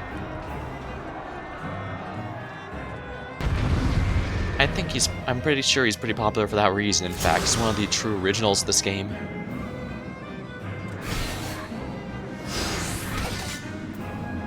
Break prevents spellcasting movement and activity all nearby enemies. A formidable opponent. By all accounts, but so are we. Foul combo.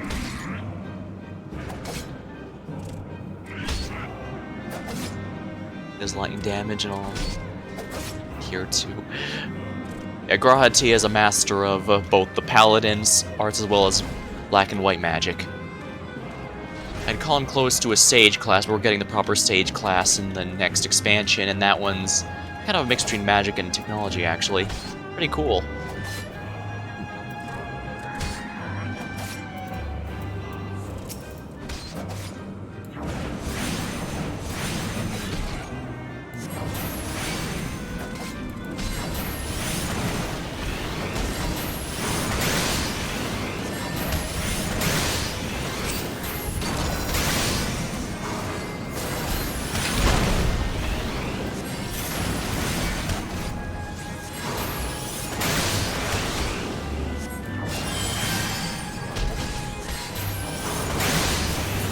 Dang, this damage is crazy good. Souls of War. Like Maws of Flame, we have to keep them from the conflicts, but there's so many. Allow me, quick casting a break should buy us some time. I have you now.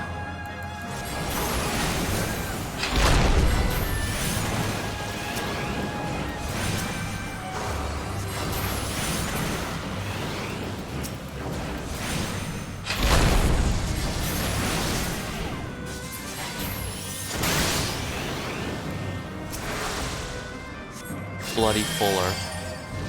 That's his signature attack. How powerful it is depends on whether or not you killed any ads. I should probably heal her, shouldn't I?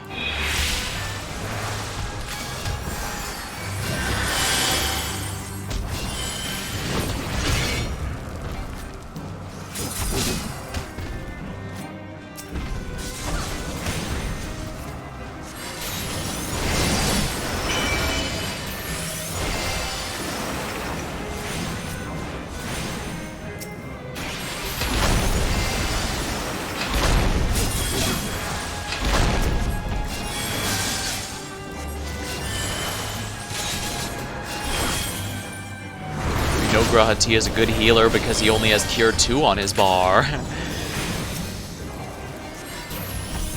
Cure 1's pretty outdated, unfortunately.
Gathering, try stopping him with break.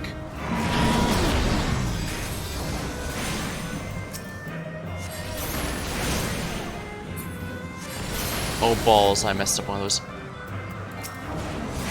Let's hope break works as intended. He got one of them through.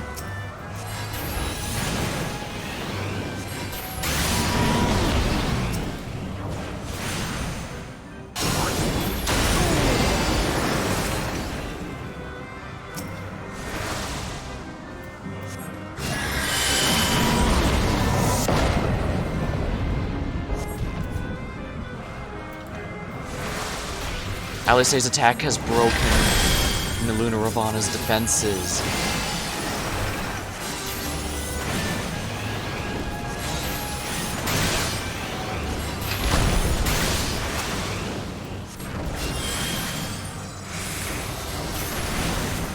We got him.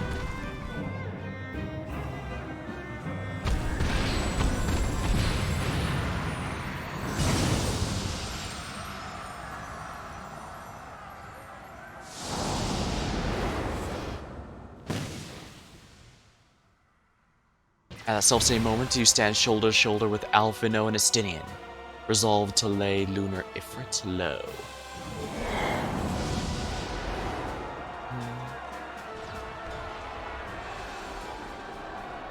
Dang, I really like the middle step for the Eureka weapons. They just look so cool with that, both in model and glow. I believe that's from the Pyros area. Yeah, it looks like it's on fire. Lunar Ifrit, the one Ardenwald and Olden Fordola encountered.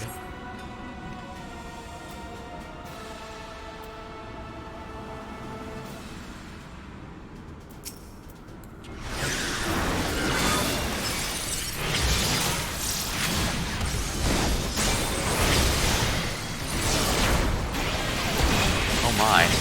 Okay, note to self, stay away from that thing.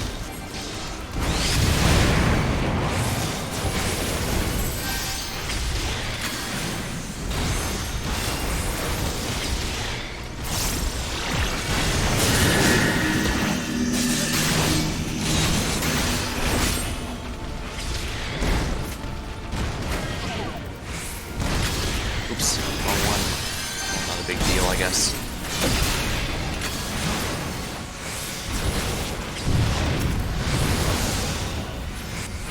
Infernal nails. Whatever those are, they bode ill for us. Smash them in pieces before it's too late. Estinian has some very good instincts. Yes, that is precisely what we need to do.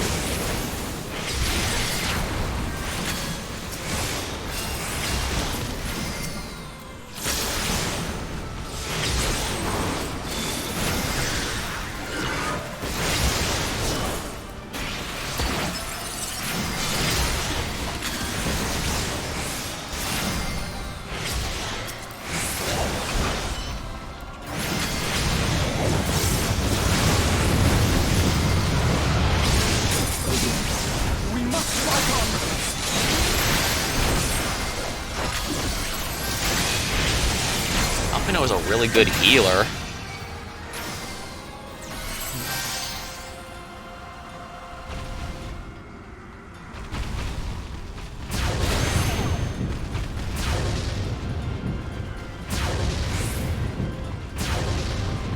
I forgot how big the AoE was.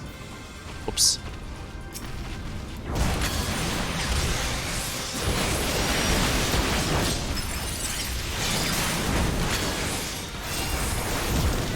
Brilliant conviction. Breaking limits the way only a true warrior like. Oh, I see this is a safe spot.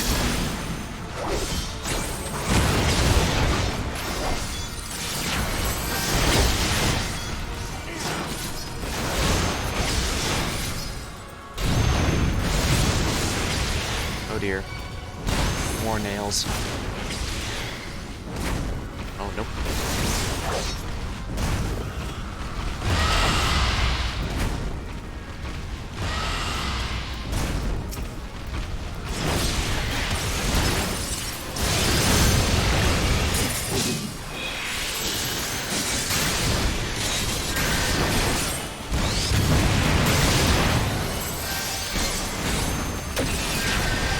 Dang, that really got... I was low, but he really got me back.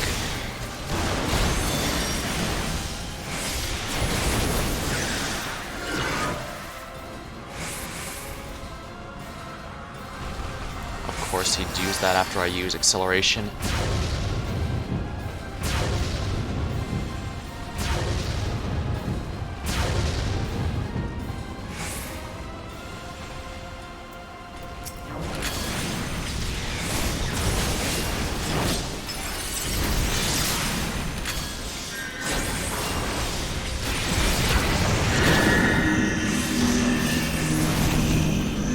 Guess I'll follow Estinian.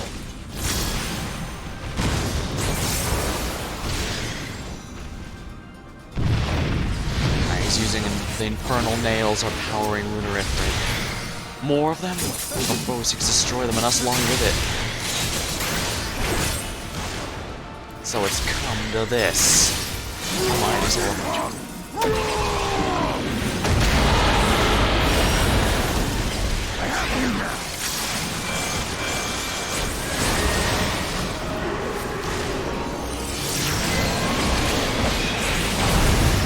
Oh, wow.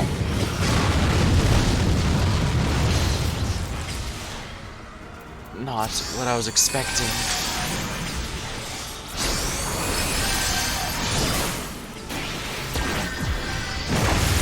Will not be outdone.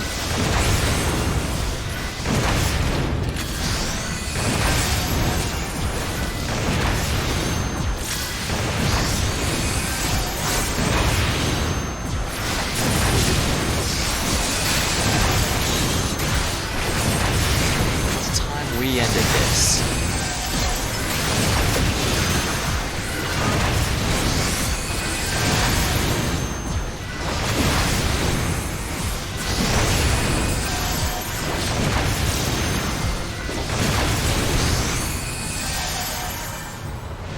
We got him.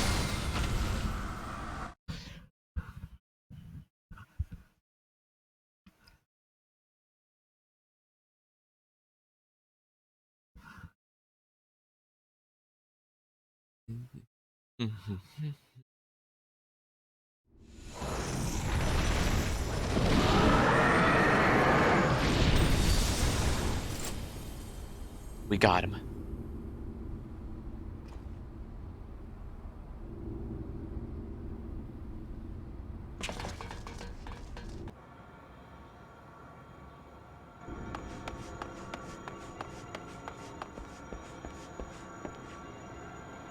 Oh, well, if it isn't the Fandango. And thus another plan went up in smoke.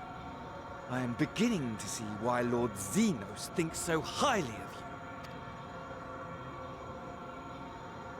you. Not that this changes anything, you understand. You have merely earned yourself a stay of execution.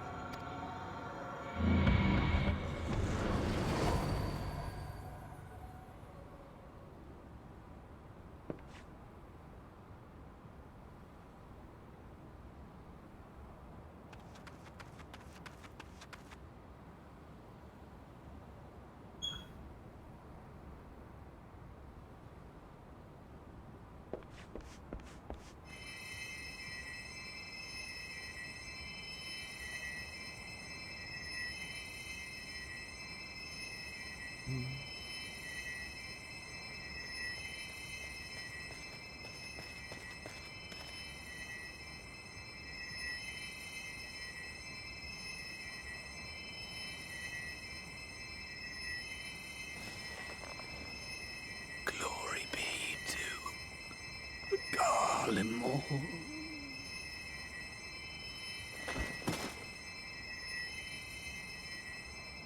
Healing magic only goes so far.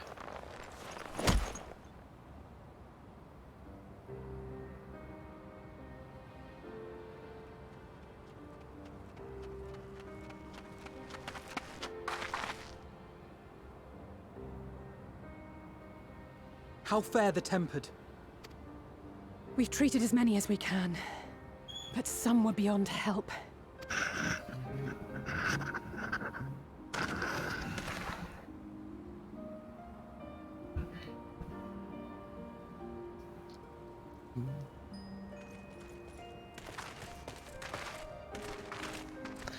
I guess this is what the Death Unto Dawn refers to.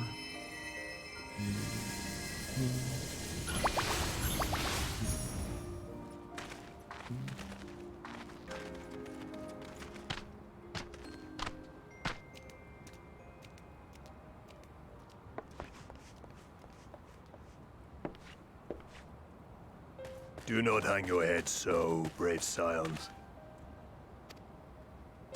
Though not all of our captured brethren could be saved, we are grateful for those whose minds have been restored. Those we have lost, for those we have saved, and for those who can yet be saved. You could do no more, and that is enough. So please hold your heads high.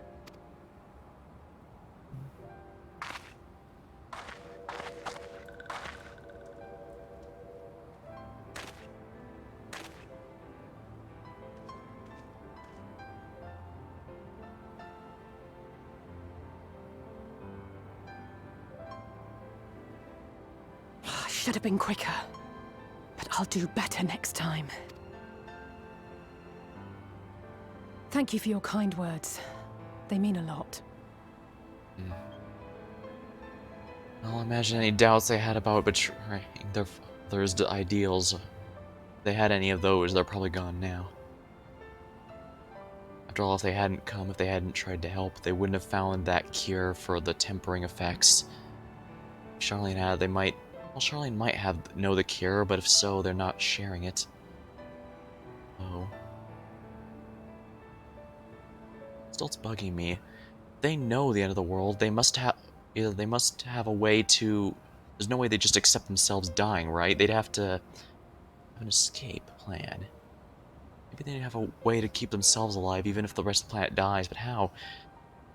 So they have space travel. Wouldn't that be interesting? The next expansion's themed around the moon, so who knows? A victory at great cost, but a victory nonetheless.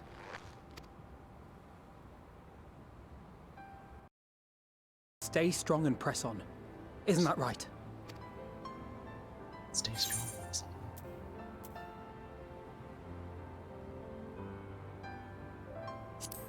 One battle at a time. We'll get there. That we will.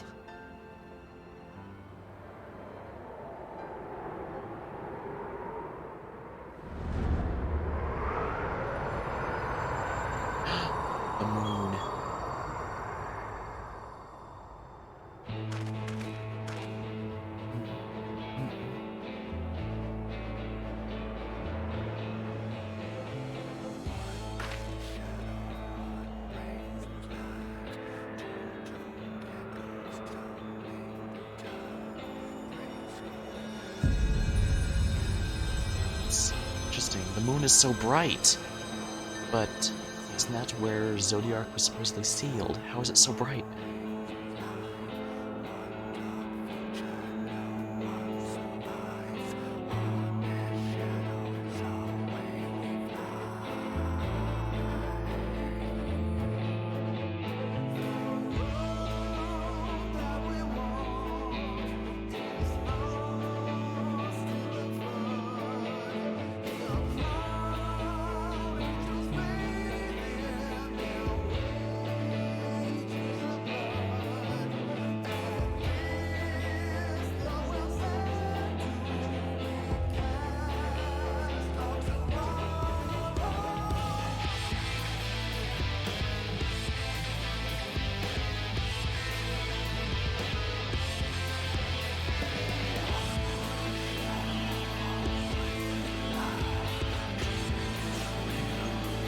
So ends the Shadowbringers storyline.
Shadowbringers has been quite the ride. Not only have we gotten the several promised storyline revelations, but including the truth behind what the main antagonists are all up to. But we also know for sure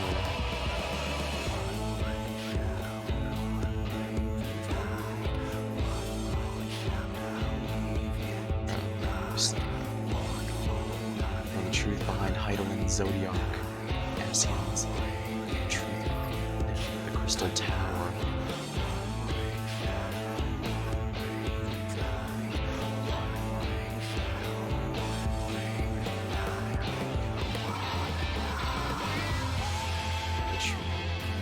Oh yeah.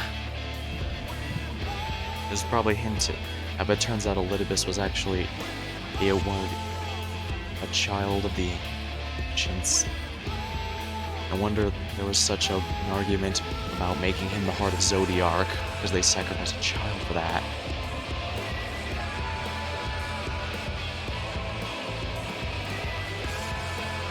Next expansion is going to be the end. Truth be told, I don't know where they can go after this. There's a few things they could probably do, but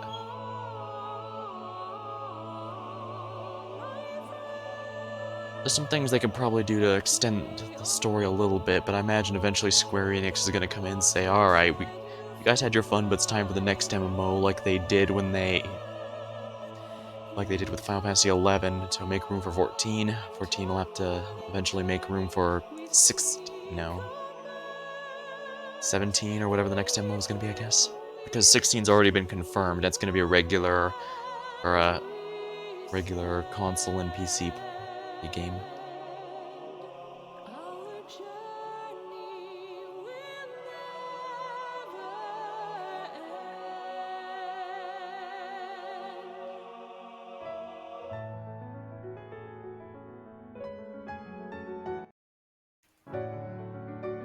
Oops.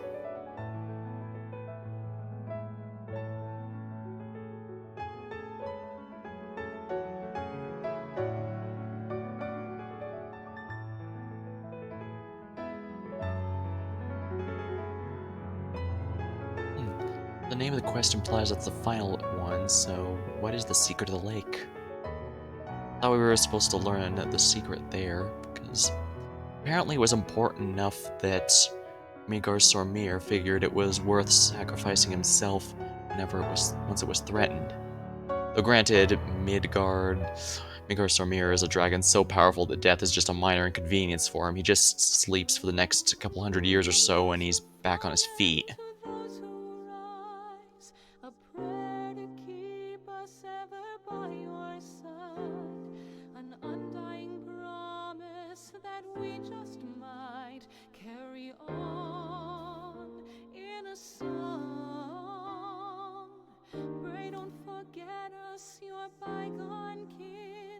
With one world's end as a new begin, and should our souls scatter unto the wind, still we shall live. I generally have no idea how they're gonna top Shadowbringers. I just wish I had been streaming at the time so I could get my live reactions to the story as it happened. Oh well, I'll just have to make sure I get it for Endwalker.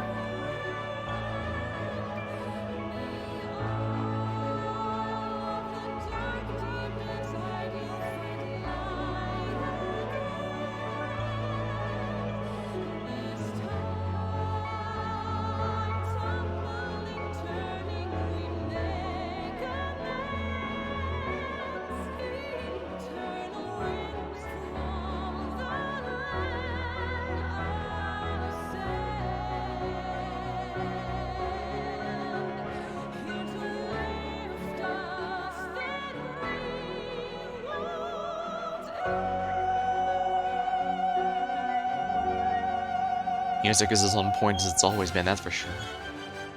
Sheesh.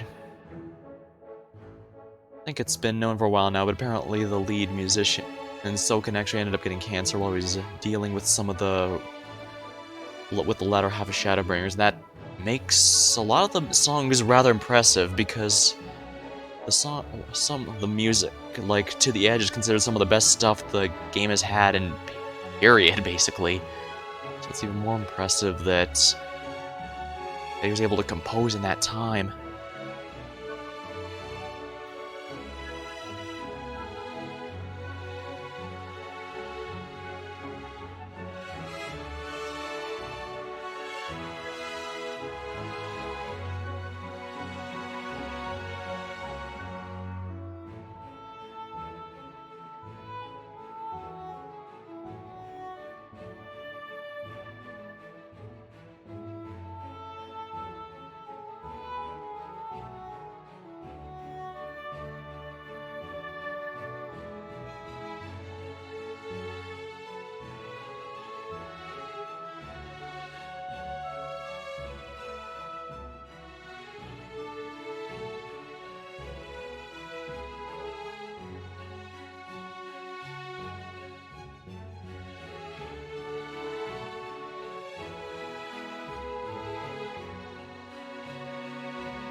Starstorm.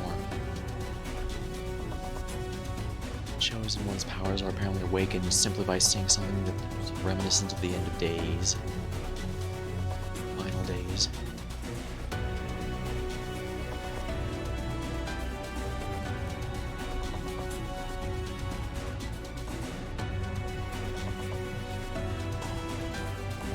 There's probably going to be a scene after the credits, so I'm definitely going to be paying attention for that, and I don't want to skip them, because first of all, the artwork is really nice. Oh, and the screenshots, well, it's just good to... I guess it's good to reminisce on how far we've come.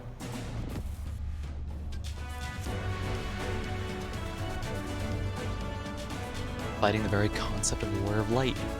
I suppose that's the only fitting boss for Shadowbringers, right?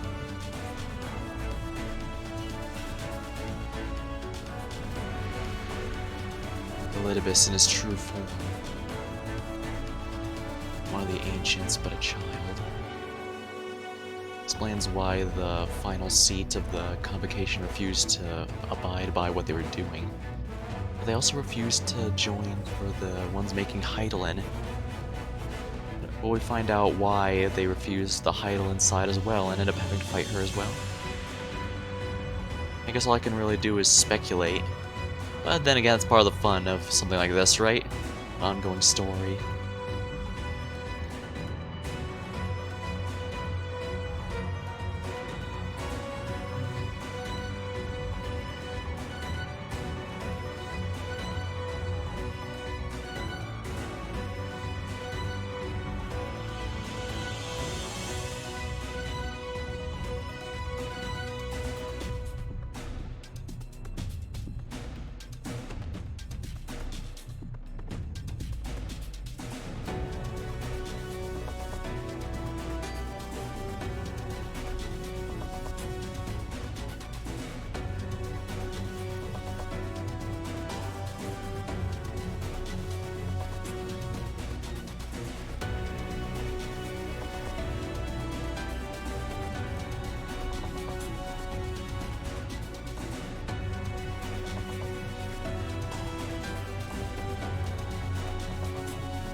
So we're going to be the end of Boss Jan, I guess. I do know they recently added the final relic step for all the weapons. Unfortunately, I'm probably not going to be able to complete it. It requires doing the Boss Jan area, and my computer cannot handle going there still. Might after I get the upgrade, but I doubt too many people will be doing it at that time, and going from scratch, it's probably not going to work out, I imagine. Oh yeah, this... At least they finally found the cure for tempering, and was able to cure the kobold child. The one whose parents were sacrificed to summon Titan.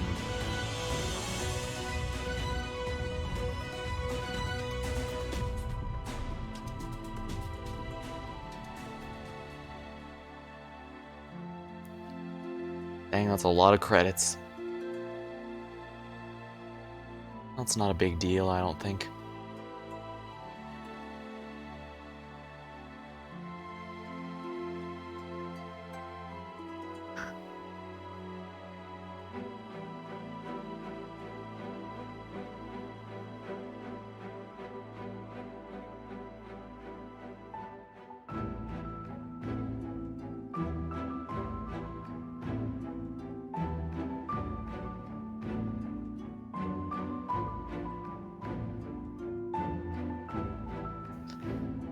When we first got to meet Lunar Bahamut.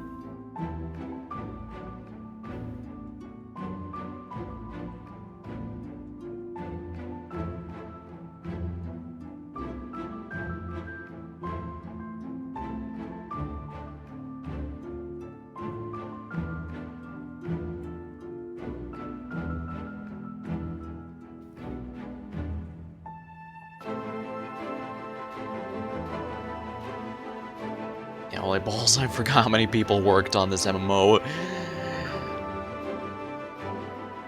Ooh. I suppose I should give the obvious here. While I am glad I did pick up Warcraft to finally experience it the first time, I guess my heart's always going to be more for this one. I won't say it doesn't have some things going for it, though. This game, while it does have a better story, I will say admit Warcraft's story was a lot better than I thought it was going to be. In particular, the Lich King and Legion storylines were definitely favorites from that game. But I don't know. Gaius, Emmett. Oh, that's a FC guild sort of thing that's going on. You can send submarines and airships on adventures. I don't know the too many details behind them. It's largely handled by specific people within, and I'm not one of the people who handles it.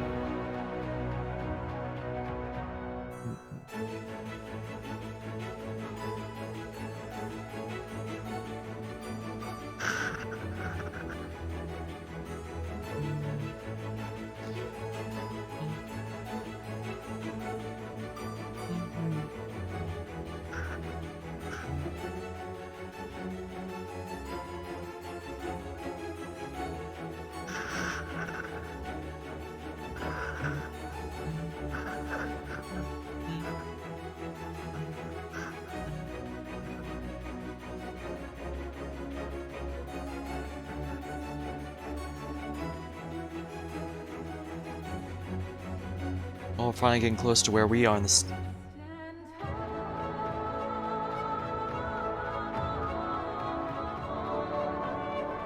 That's one thing I did like about Shadowbringers. While they do have some regular music during the day, yeah, they have a much more triumphant sound at night. Establish just how big a deal it is that there's a nighttime at all now. In comparison to the regular city-states in Eorzea in the source, where the nighttime theme is a lot softer to show people going to bed and all that.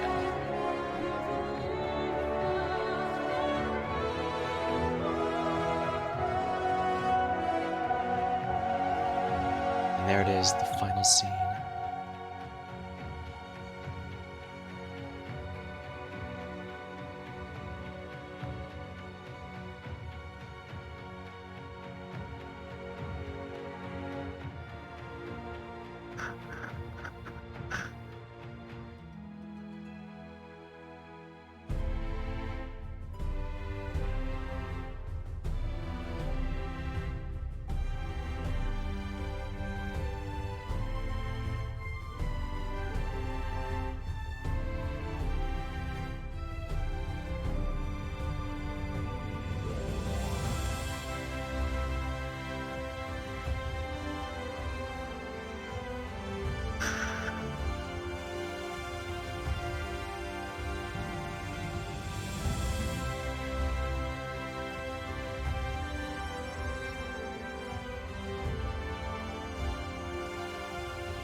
Sheesh, the timer's really, going on here.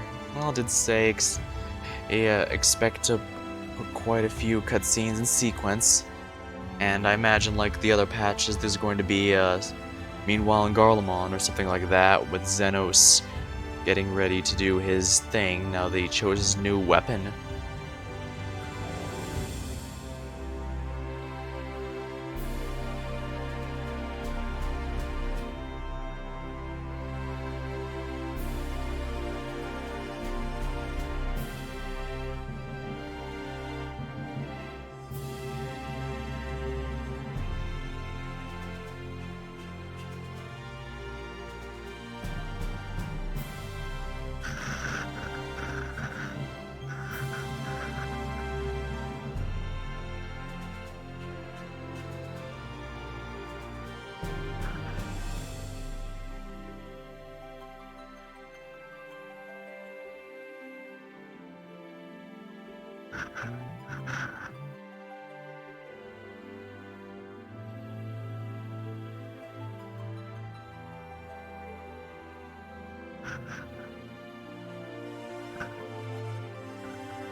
Going to talk about.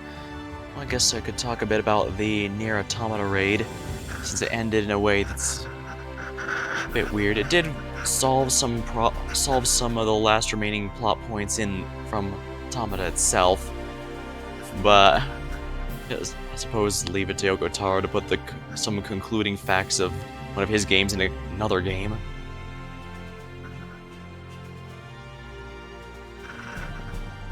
Alright. Long story short, when they said there's no time to explain, they really weren't kidding, because it's really ridiculous. Basically, those white orbs are called Seeds of Destruction, and which the main villains of Drakengard send into worlds to destroy, and they do precisely what they did in this game. Replicate and destroy.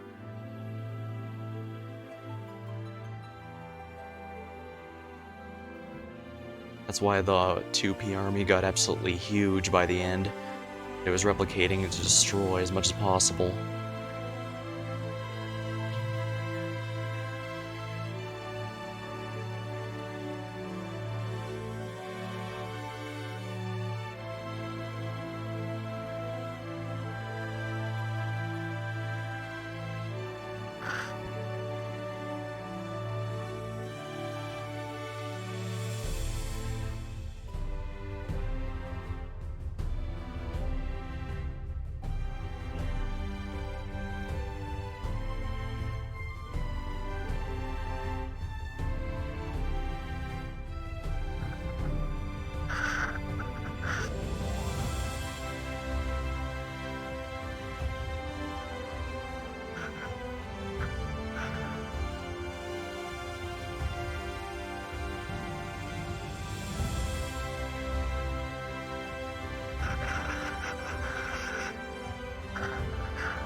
theme tomorrow and tomorrow.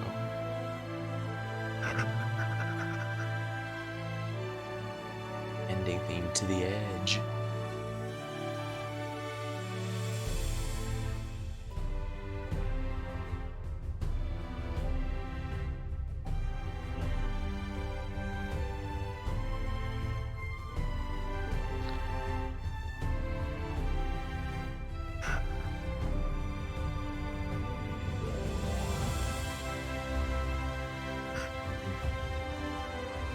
Probably shouldn't be spending so much time on the credits like this. I don't want to skip anything in case something notable shows up.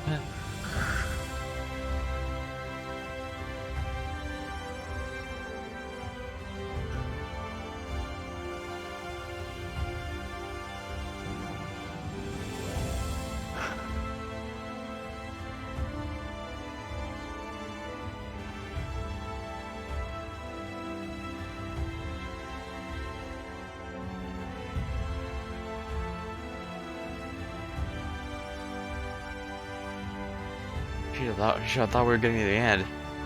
I guess if anyone's watching on the VOD, props to you if you've been actually watching / listening in this far, but it might have been easier to just skip to the end.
Lemon Sky Studios.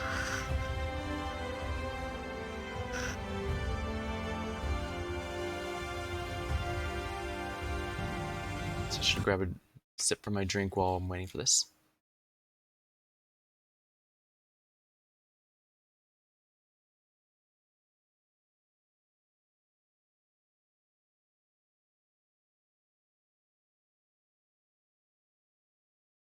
Go, don't have to worry about my slurping.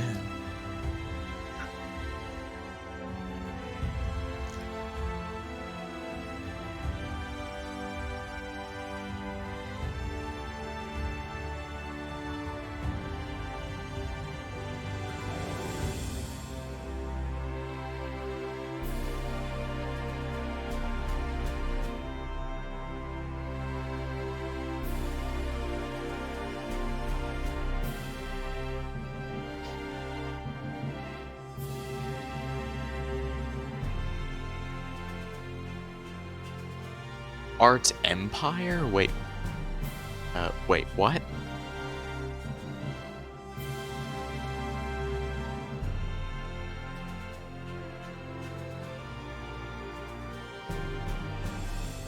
Code Weavers Inc.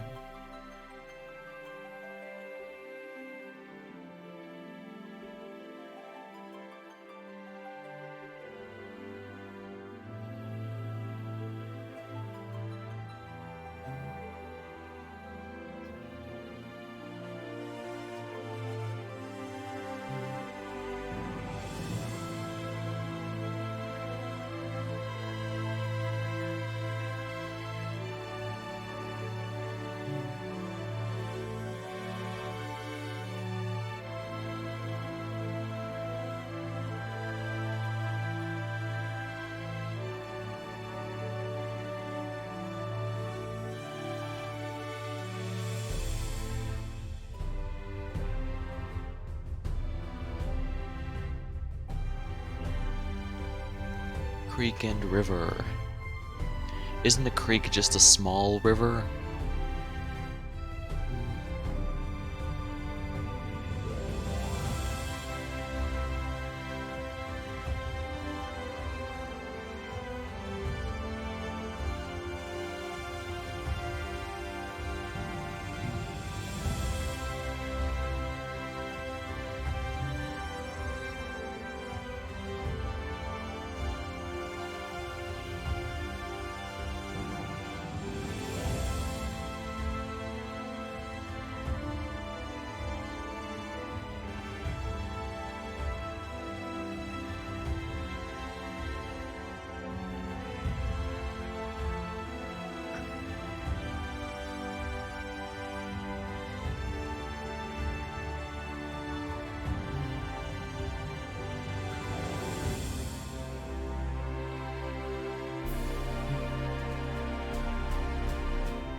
The Primals.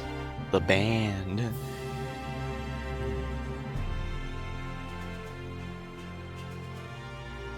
Chorus. Vocal.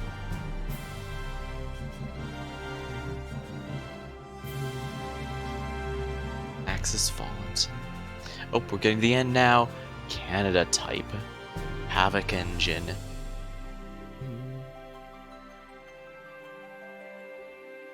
Miles sound system. Bink video. NVIDIA GameWorks.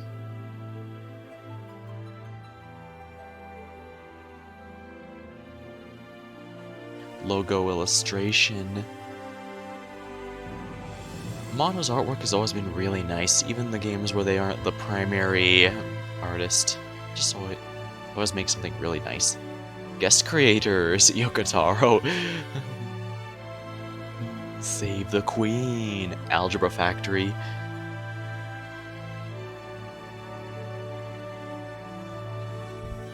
Special thanks. Okay, this is definitely the end now. They always have the special thanks at the very end.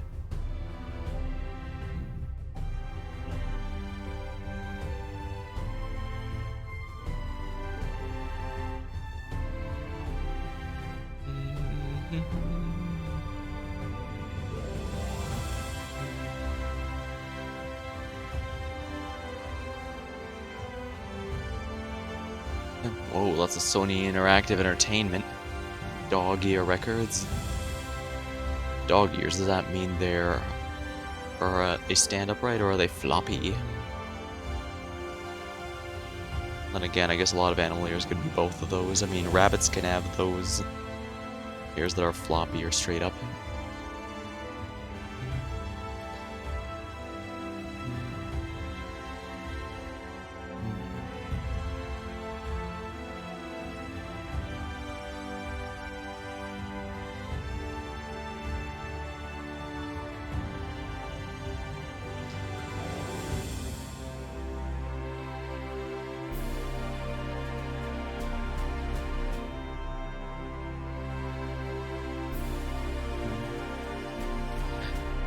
And all players.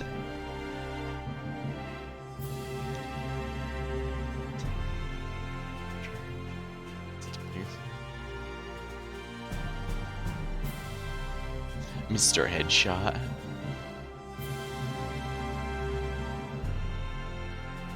Producer and director, Naoki Yoshida.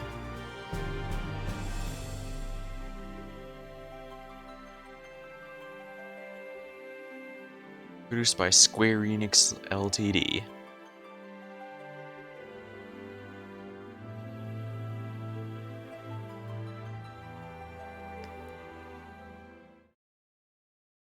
Here we are, we get the, oh.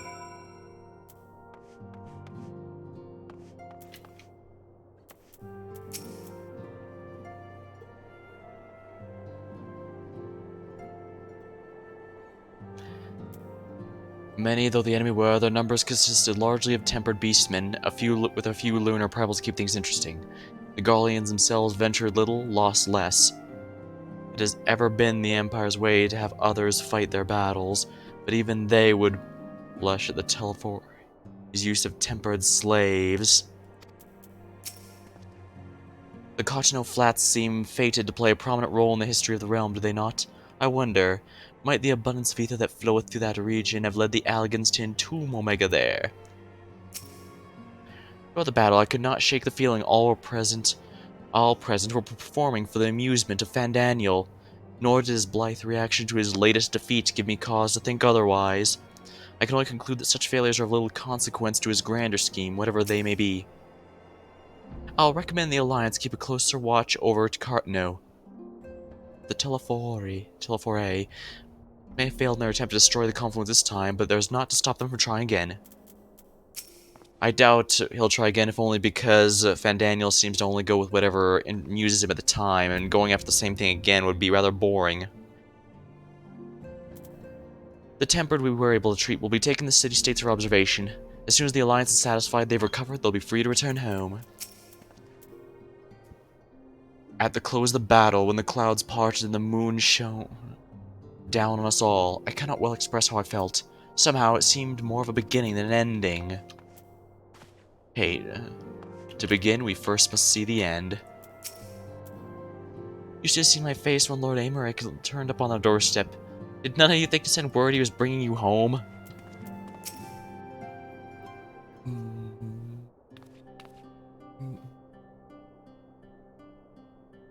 I trust you all enjoyed a comfortable flight aboard the Pride of the Ishgarden fleet. Lest you worry, the Bonanza has been towed to a nearby location to be retrieved at your convenience. You've thought of everything, Lord Amaric. I can't say how much I've appreciated the hospitality you've afforded us on the way home. Think nothing of it. Our destination lay in the same direction, and it afforded me the perfect opportunity to learn how my errant friend has been since he last took his leave. Good seem you finally found a place to settle down. I merely grew weary of wandering the Far East. Returning to a more serious matter, while the Telephore have been driven from Cartno, 'tis the bulk of their forces yet remain. On the evidence that the Grand Company of yours' first joint military operation, however, I'm confident we have potential to meet such threats head-on, even without the aid of you and yours. As such, while our forces keep them at bay, I would ask you to apply your talents to the task of neutralizing the towers. A sensible division of labor. While the towers remain, so too will the threat of the lunar primals. And given our expertise in the field of etherology, we're better qualified to find the solution. That we are, especially should it happen to lie around the Alliance's dominion. There's a time and place for a formal investigations course, but certain secrets are wont to hide where only enterprising individuals may enter. I could not agree more. There are none better suited to this task, nor any whom I'd rather rely. On behalf of the Alliance, I thank you. We look forward to receiving any information you are able to uncover. With that, I must take my leave. Should you be in need of assistance, pray do not hesitate to ask. Fare you well, my friends.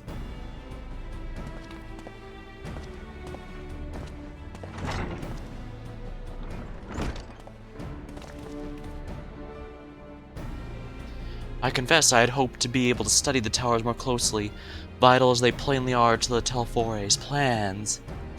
If we can discern their ultimate function, we will be one step closer to understanding our enemy's grand scheme. Should we succeed in neutralizing them, of course, it is all but certain they will mount an all-out invasion. And then it will begin. The one who awaits the heart of the chaos will come to us, for you. Yet in the end, our true nemesis may be the calamity to end all calamities, the final days themselves. Yeah, Endwalker, we're probably going to be finding out the truth behind what caused the final days, what ended the seemingly utopia that was the ancient city like Amaro. Yes, alright, Alphino, we need a plan, not portents. As Thancred so eloquently pointed out, we are in a position to seek information from all manner of places, not least Sharlayan. According to Kryl, the forms have been more secretive than ever as of late. While this may be related to the appearance of the Telephore, that remains a matter of speculation. But one thing is clear, the Forum is determined to keep us from discovering whatever it is they're hiding. Master Fortuno's performance at the Lotus Stand was enough to convince me of that. The matter beareth further investigation, I do heartily concur. Nor can I think of a more promising place to look for answers we seek than the Maddow Towers. Charlene hath ever been a wellspring of theological knowledge. I care not where we go, here or there, my lance will be ready. And over you, Coda. May you be persuaded to join us. Means I can have Island of Bookworm and Bureaucrats. A lot of course for Charlene. I guess this is where Endwalker is going to be starting. We're going to immediately go there to... Here, it is time we laid bare the Telefore's dark designs. Why can't I remember, even though the NPCs have said it several times, why can I not remember the way to pronounce their name? It appears we're in agreement. We have but to wait for Kryl to secure necessary permissions. In the meantime, there's a matter I'd investigate. Does it involve tall structures? By strange coincidence, it does. At present, I only have a creeping suspicion. With your help, I will soon find out whether my fears are warranted.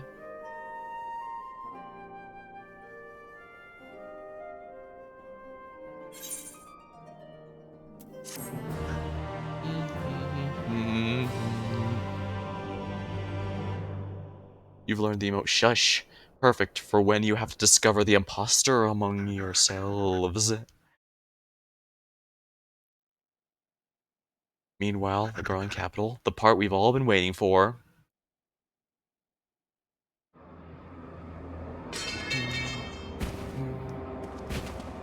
Oh my, he's been clawing away, slicing away at his own men. Or were they rebels? With Xenos, it is genuinely hard to tell.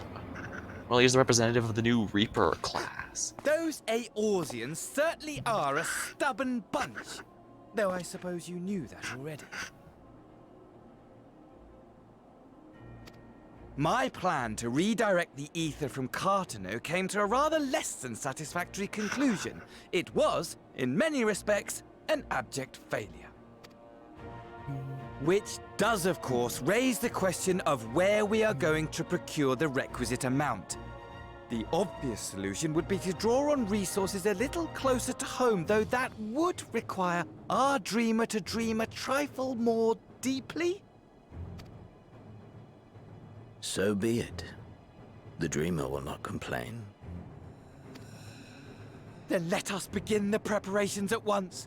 With the gateway of the gods complete, all that remains is to gather the necessary ether, and our prize shall be within reach.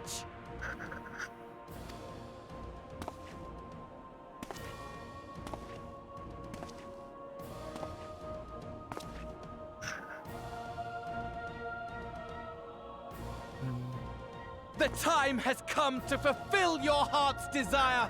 My desire! To relieve those wretched creatures of their meaningless existence!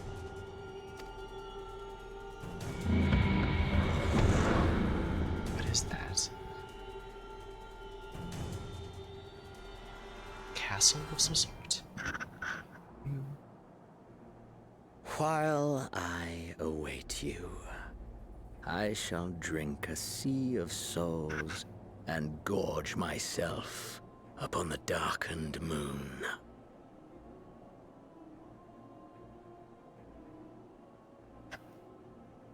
Then you shall come to me, all roiling rage and rancor.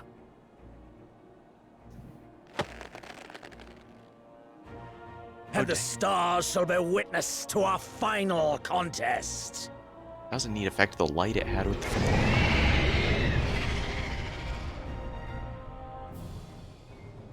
What was that? A dragon of some sort of machine?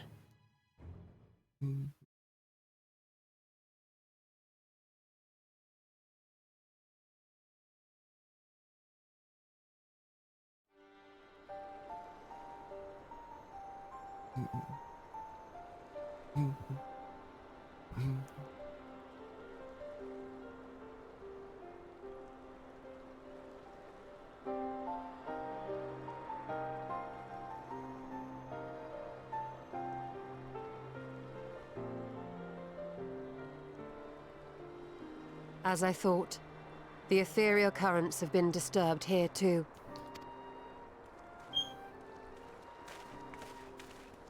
Oh, is this it? Is this the part that I was waiting for? Most, that is. It was the same in Thanalan. Make that every location we surveyed. And the strength of each current has diminished dramatically. Far more than could be attributed to a natural occurrence. So whatever it is the towers are doing, they're draining the ether currents from the planet, from the ley lines.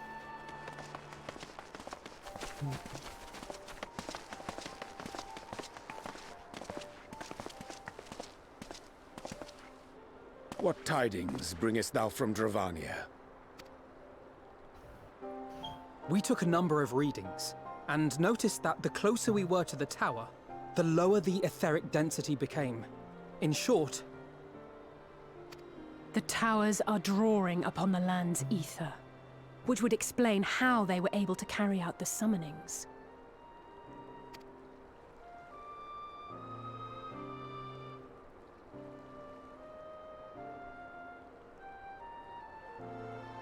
Our allies must be informed of this.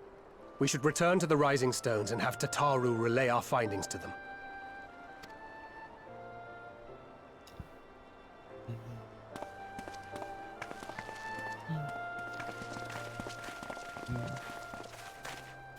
Hear me. Hear me. Hear me. Hear me. Eidolon's voice. Darkness comes. And with it, the end. The fate of the star is in your hands. You know she's one of the ancients because she has that mask.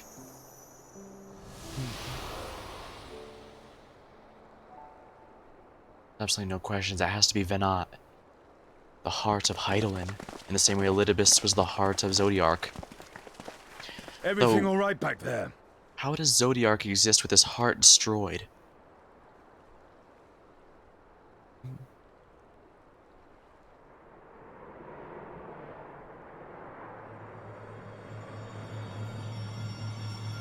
Or maybe that's why.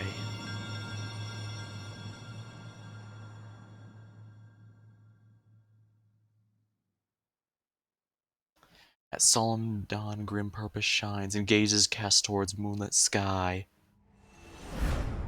Thus does our final curtain rise, your steps to guide what end betides.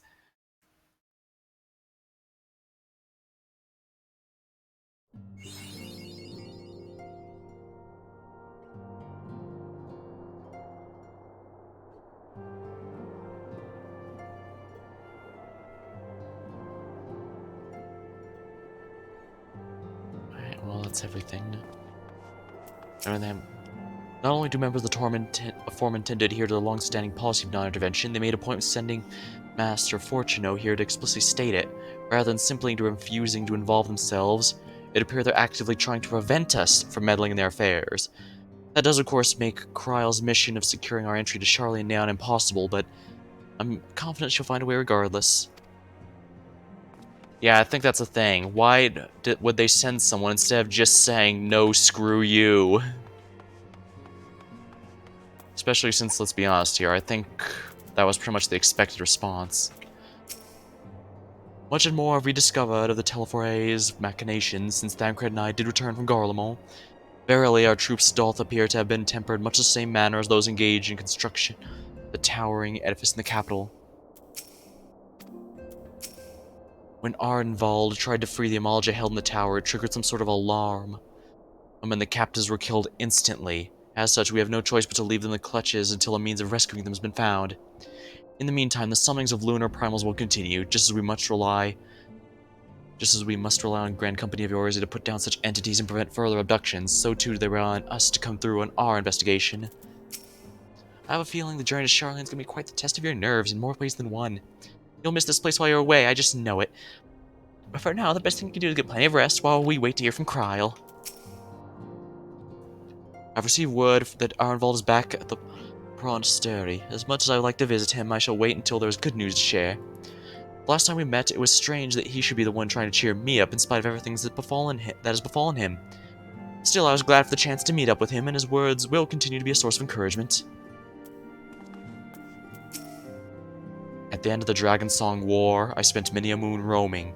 Kugane, Razathan, even Garlemald, but never Sharlayan. In all honesty, a nation populated entirely by bookish types like Alphino is not a place that appeals to me. Whatever it is my father and the form are doing, I'm determined to get the bottom of it. Those who are brought within close proximity to the towers are tempered in serving Garlemald, then forced to summon lunar primals with ether drawn from the land. But even having understood this, so we are yet to uncover what the Telfori wish to achieve by all this. Are they purely for strategic advantage, or do they serve some other purpose? Well, we've answered a few questions, but raised so many others.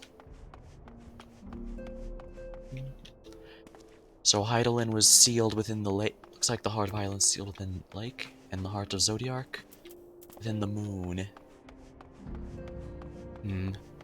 It's entirely possible that their father came to see if he could take them back or not, or if they had any attachments to this world, because if they had no attachments and were willing to go back with him, he might have been willing to take them with him, and then just whatever escape pod they're planning to leave on.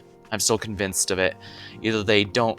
I have a hard time believing they aren't keeping track of everything, given their entire purpose is to keep records of everything. They know who I am, they know what I've been doing, they know what's going on. It's possible they don't know about the Ascians, but there's been reports of the Ascian activity even before. I mean, their activity was even made public in several events, including back in Heaven's Ward. So yeah, I think he was planning to either see if they had enough the distance from there to take them back home, or if they did, he'd have to disown them so that he'd make sure that they couldn't use the secret. But that secret, yeah, because it makes sense the secret escape plan would only be known to the forum members and the highest ups of Sharlayan. I mean, this wouldn't be the first time they've simply escaped to avoid conflict. Like Graha said earlier, they abandoned their entire city-state to create a new one, presumably with blackjack and hookers. So, just to deal with it. So yeah. Even if the world's ending, I think they may have a plan, and it may involve a way to escape to the moon. In which case, I think I might have an idea of how we're going to be getting to Zodiark on the moon. But that's all speculation for now. Alright, well, thank you for watching. Hope you had a good time. I'll see you next time. We'll be going back to Digimon. Alright, later.